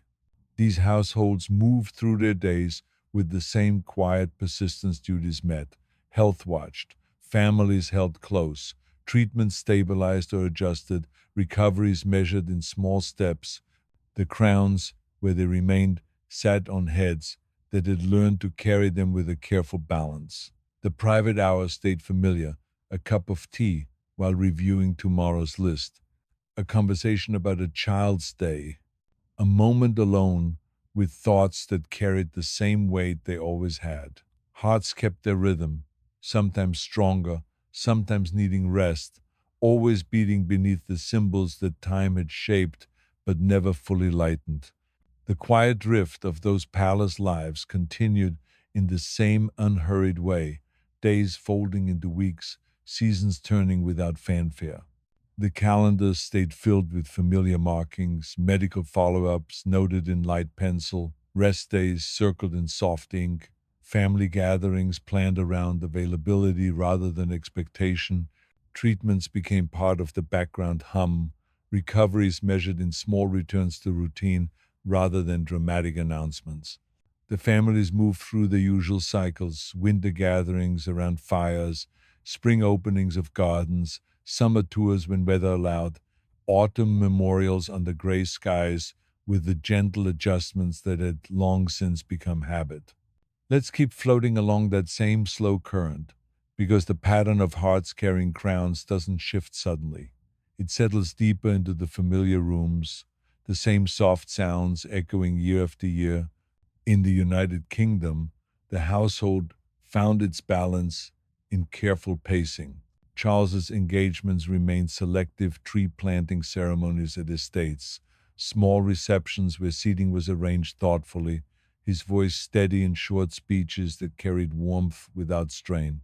Catherine resumed patronages in measured steps, early childhood programs, mental health conversations with families, her presence calm, her words chosen to connect without revealing too much of her own path. William handled the heavier load of state duties, overseas visits, the quiet preparation for whatever lay ahead. George moved through his teenage years with the usual mix of schoolwork and subtle protocol lessons. His interests in sports and history kept mostly private, his security a constant but unobtrusive shadow. Charlotte and Louis stayed in their younger routines: school events, family outings, the occasional released photo showing them a little taller, a little more composed. The Christmas broadcast carried its traditional message of reflection and hope. The family gathered in rooms decorated as they had been for decades, the tree light soft against the evening. Anne's schedule held its brisk rhythm horse trials when her health allowed, charity, patronages, overseas aid, visits her resilience, quiet but visible. Edward and Sophie continued their steady work receptions at Bagshot, cultural engagements, their children pursuing university and early careers with the usual blend of independence and caution. Beatrice and Eduardo's family life unfolded quietly, another child, growing, countryside routines, occasional public moments at charity events. Eugenie's household in Portugal offered distance from London's gaze, her children's lives more ordinary, visits to the UK timed carefully around school terms. Sarah Ferguson kept her advocacy, active interviews, books, conversations about perseverance, her energy returning in steady waves, her voice carrying the same determined note. In Denmark, Frederick and Mary's reign moved through its routines with calm consistency. Frederick's focus on sustainability brought him to climate discussions, his speeches carrying the perspective of someone thinking about the world his children would inherit. Mary's mental health work expanded partnerships with organizations, conversations with young people, her approach thoughtful, her questions gentle. Christian's early duties unfolded without rush, youth forums, cultural exchanges, his composure growing with each appearance. Isabella pursued her interests in art and design. Vincent and Josephine navigated school years with the usual blend of ordinary days and occasional formal moments. Margrethe's creative world remained vibrant illustrations for children's books, costume designs for theater productions, her residence filled with the quiet hum of brushes and fabric scissors. The family gathered for national days, birthdays, constitutional events, the palace carrying the softer tone of a household that had found its new center. Norway's Harold and Sonja kept their presence gentle and enduring. Harold's heart rhythm stayed stable with regular monitoring. His public appearances shorter but steady National Day balcony waves, memorial services. Sonia's poetry readings and cultural patronage continued, her translations published, her voice warm in small gatherings. Hakan handled diplomatic and environmental visits, met Marie joining when her breathing permitted, her smile unchanged. Ingrid Alexandra began light official roles, youth conferences, cultural events, her university studies balanced with care. Sverre Magnus pursued his interests in sports and music, his life kept mostly away from public view. The summer cabin stays in the fjords remained a family tradition, the walk slower but still taken together, the water and mountains offering the same brief, quiet. Spain's Felipe and Leticia continued their emphasis on education, culture, and youth engagement. Leona's military and academic path progressed steadily, her public addresses showing quiet assurance. Sophia followed her own interests, science, arts, the sisters close in age but carving distinct paths. Juan Carlos's health kept him mostly in Abu Dhabi, occasional brief returns for family milestones. Stays planned with care, departures quiet. Sophia attended events in Madrid, her charity work ongoing, her presence a steady anchor. The family's Easter and Christmas observances drew crowds as always. The processions familiar, the private dinners kept shielded. Monaco's Albert and Charlene moved through the calendar's highlights, Grand Prix weekends, Rose Balls, national celebrations. Their twins advanced through school years, Jacques in cadet training photos, Gabriella in dance and arts classes. Charlene's wellness periods occurred less often, her public appearances more regular. Albert's ocean conservation work continued summits, expeditions, his focus steady. The principality's daily life flowed smoothly. Financial matters managed behind private walls, inquiries fading from daily headlines. The Dutch family maintained their approachable rhythm. Willem Alexander and Maxima attended state visits, disaster relief efforts, their daughters growing into young adulthood. Katharina Amalia's studies in politics and law continued. Her security, lighter but present. Alexia and Ariane pursued music, sports, early university plans. The family vacation stayed simple beach days, mountain trips, protocol following at a careful distance. Belgium's Philippe and Mathilde kept their focus on community and reconciliation, regional visits, education projects. Elizabeth's path in history, politics, and military training advanced, her composure noted. The family remained reserved, supporting charities quietly. Albert II's later years stayed private, family gatherings occasional. Sweden's Carl Gustav and Sylvia marked family milestones, anniversaries, birthdays with gatherings in familiar rooms. Victoria and Daniel's work on sustainability and mental health continued, Estelle and Oscar beginning light duties, Carl, Philip, and Sophia kept lower profiles, Madeline and Chris splitting time between countries. The palace remained active in cultural events, the family's presence calm. Japan's imperial household observed its seasonal ceremonies. Naruhito and Masako attended New Year receptions, harvest observances. Aiko's university life proceeded quietly. The succession discussion remained academic. Akishino and Kiko managed their roles. Hisahito's education guided carefully. These households continued their measured days, duties fulfilled, health monitored, families held close, treatments adjusted or stabilized, recoveries measured in small returns to normal. The crowns, where they existed, rested on heads that had learned to carry them with quiet balance. The private hours stayed the same, a cup of tea while looking over tomorrow's list, a conversation about a child's progress, a moment alone with thoughts that carried the same weight they always had. Hearts kept their rhythm, sometimes steadier, sometimes needing pause, always beating beneath the symbols that time had shaped but never fully eased. The quiet drift of those palace lives carried on through the following months and years with the same unhurried persistence, the days blending into one another like pages in an old ledger turned slowly by careful fingers. The calendars remained filled with familiar notations, follow-up scans, penciled in lightly so they could be moved if fatigue lingered longer than expected, rest periods marked in soft circles, family calls timed across continents when voices sounded strongest. Treatment settled deeper into routine rather than interruption. Recoveries measured not in sudden leaps, but in the gradual return of small habits. A longer walk in the garden without pause, a full morning without the need for extra support, a night of unbroken sleep.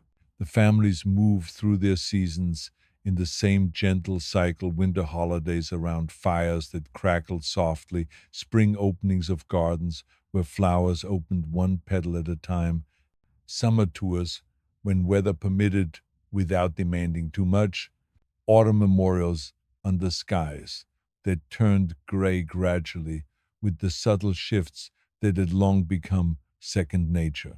In the United Kingdom, the household found its equilibrium in careful pacing that became almost invisible to those outside the gates.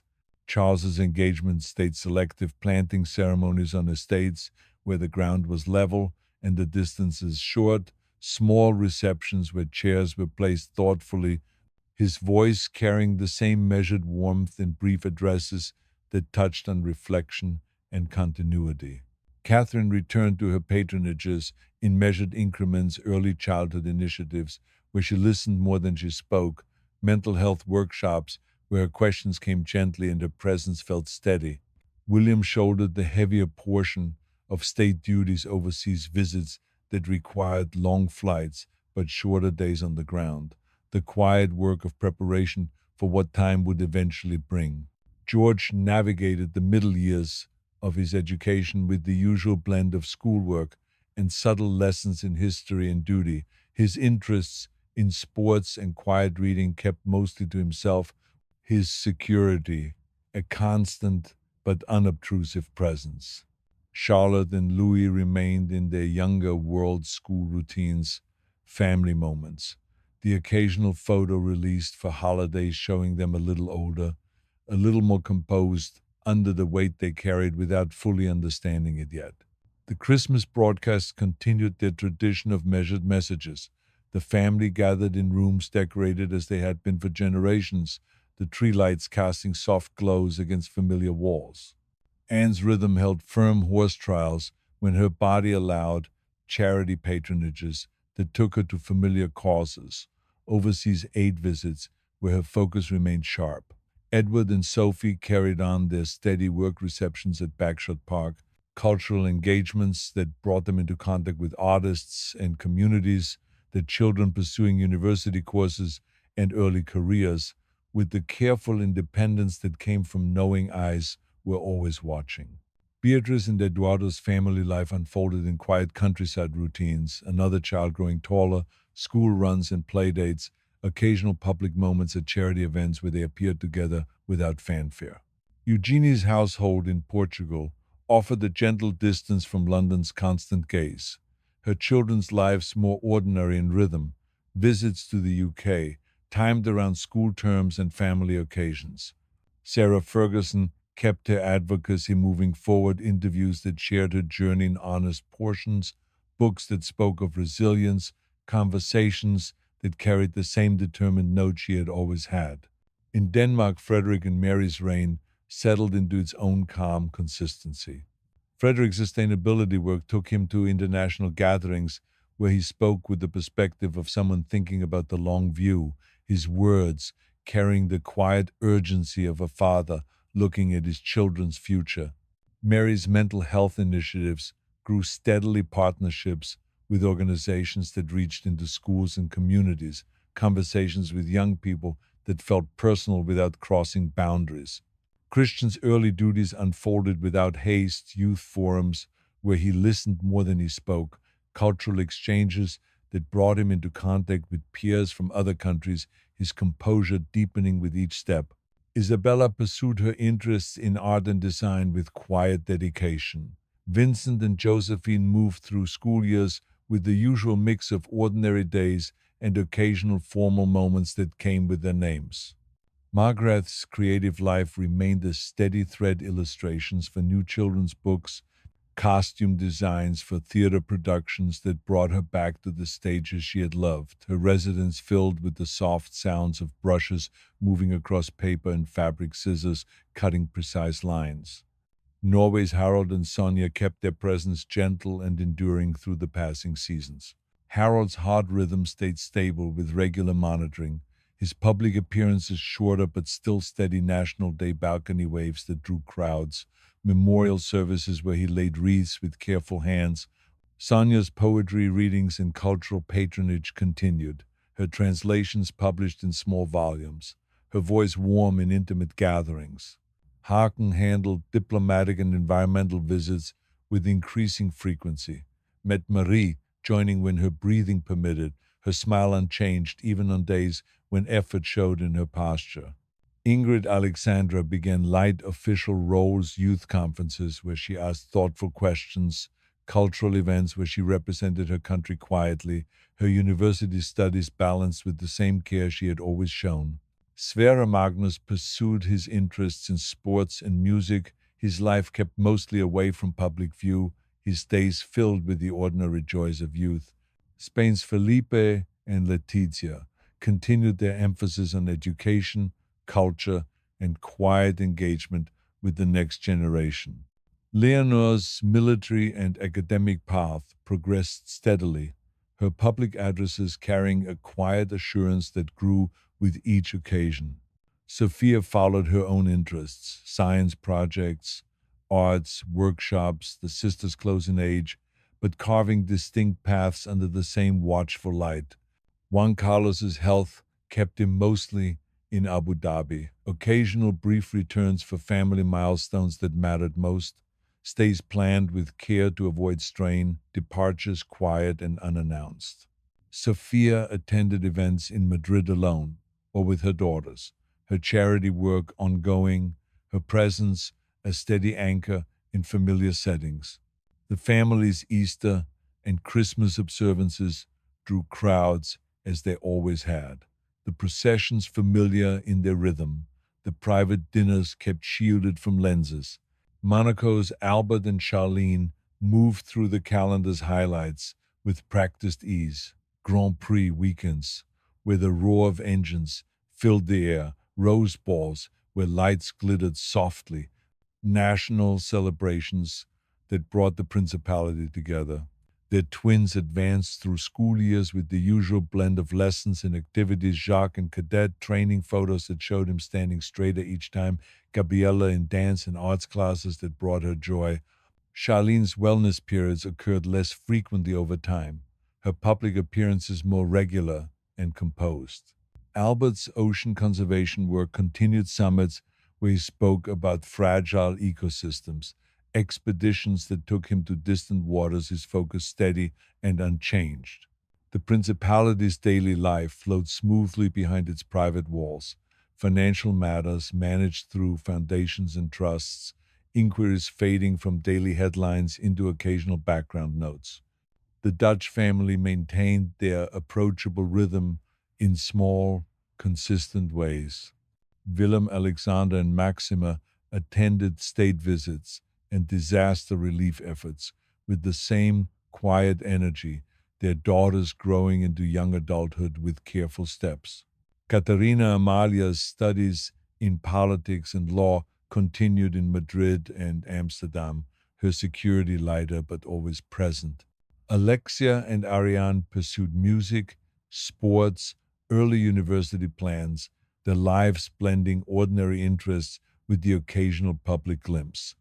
The family vacations stayed simple beach days where they walked barefoot, mountain trips where they breathed fresh air, protocol following at a careful distance. Belgium's Philippe and Mathilde kept their focus on community and reconciliation, regional visits that bridged divides, education projects that reached into schools. Elizabeth's path in history, politics, and military training advanced steadily, her composure noted in brief appearances. The family remained reserved, supporting charities quietly and without excess. Albert II's later years stayed private, family gatherings occasional but warm. Sweden's Carl Gustaf and Sylvia marked family milestones, wedding anniversaries, birthdays with gatherings in familiar rooms filled with soft light. Victoria and Daniel's work on sustainability and mental health continued, Estelle and Oscar beginning light duties with the same quiet care. Carl, Philip, and Sophia kept lower profiles. Madeline and Chris splitting time between countries with ease. The palace remained active in cultural events, the family's presence calm amid changing times. Japan's imperial household observed its seasonal ceremonies with unchanging grace. Naruhito and Masako attended New Year receptions and harvest observances, their steps measured. Aiko's university life proceeded quietly, her interests pursued away from public view. The succession discussion remained in academic circles, never pressing into the household itself. Akishino and Kiko managed their roles with steady hands, Hisahito's education guided carefully through its stages. These households continued their measured days, duties fulfilled when strength allowed, health monitored with quiet vigilance, families held close in the small moments that mattered most. Treatments adjusted or stabilized over time, recoveries measured in the return of small habits rather than grand declarations. The crowns, where they still rested, sat on heads that had learned to carry them with a careful, enduring balance.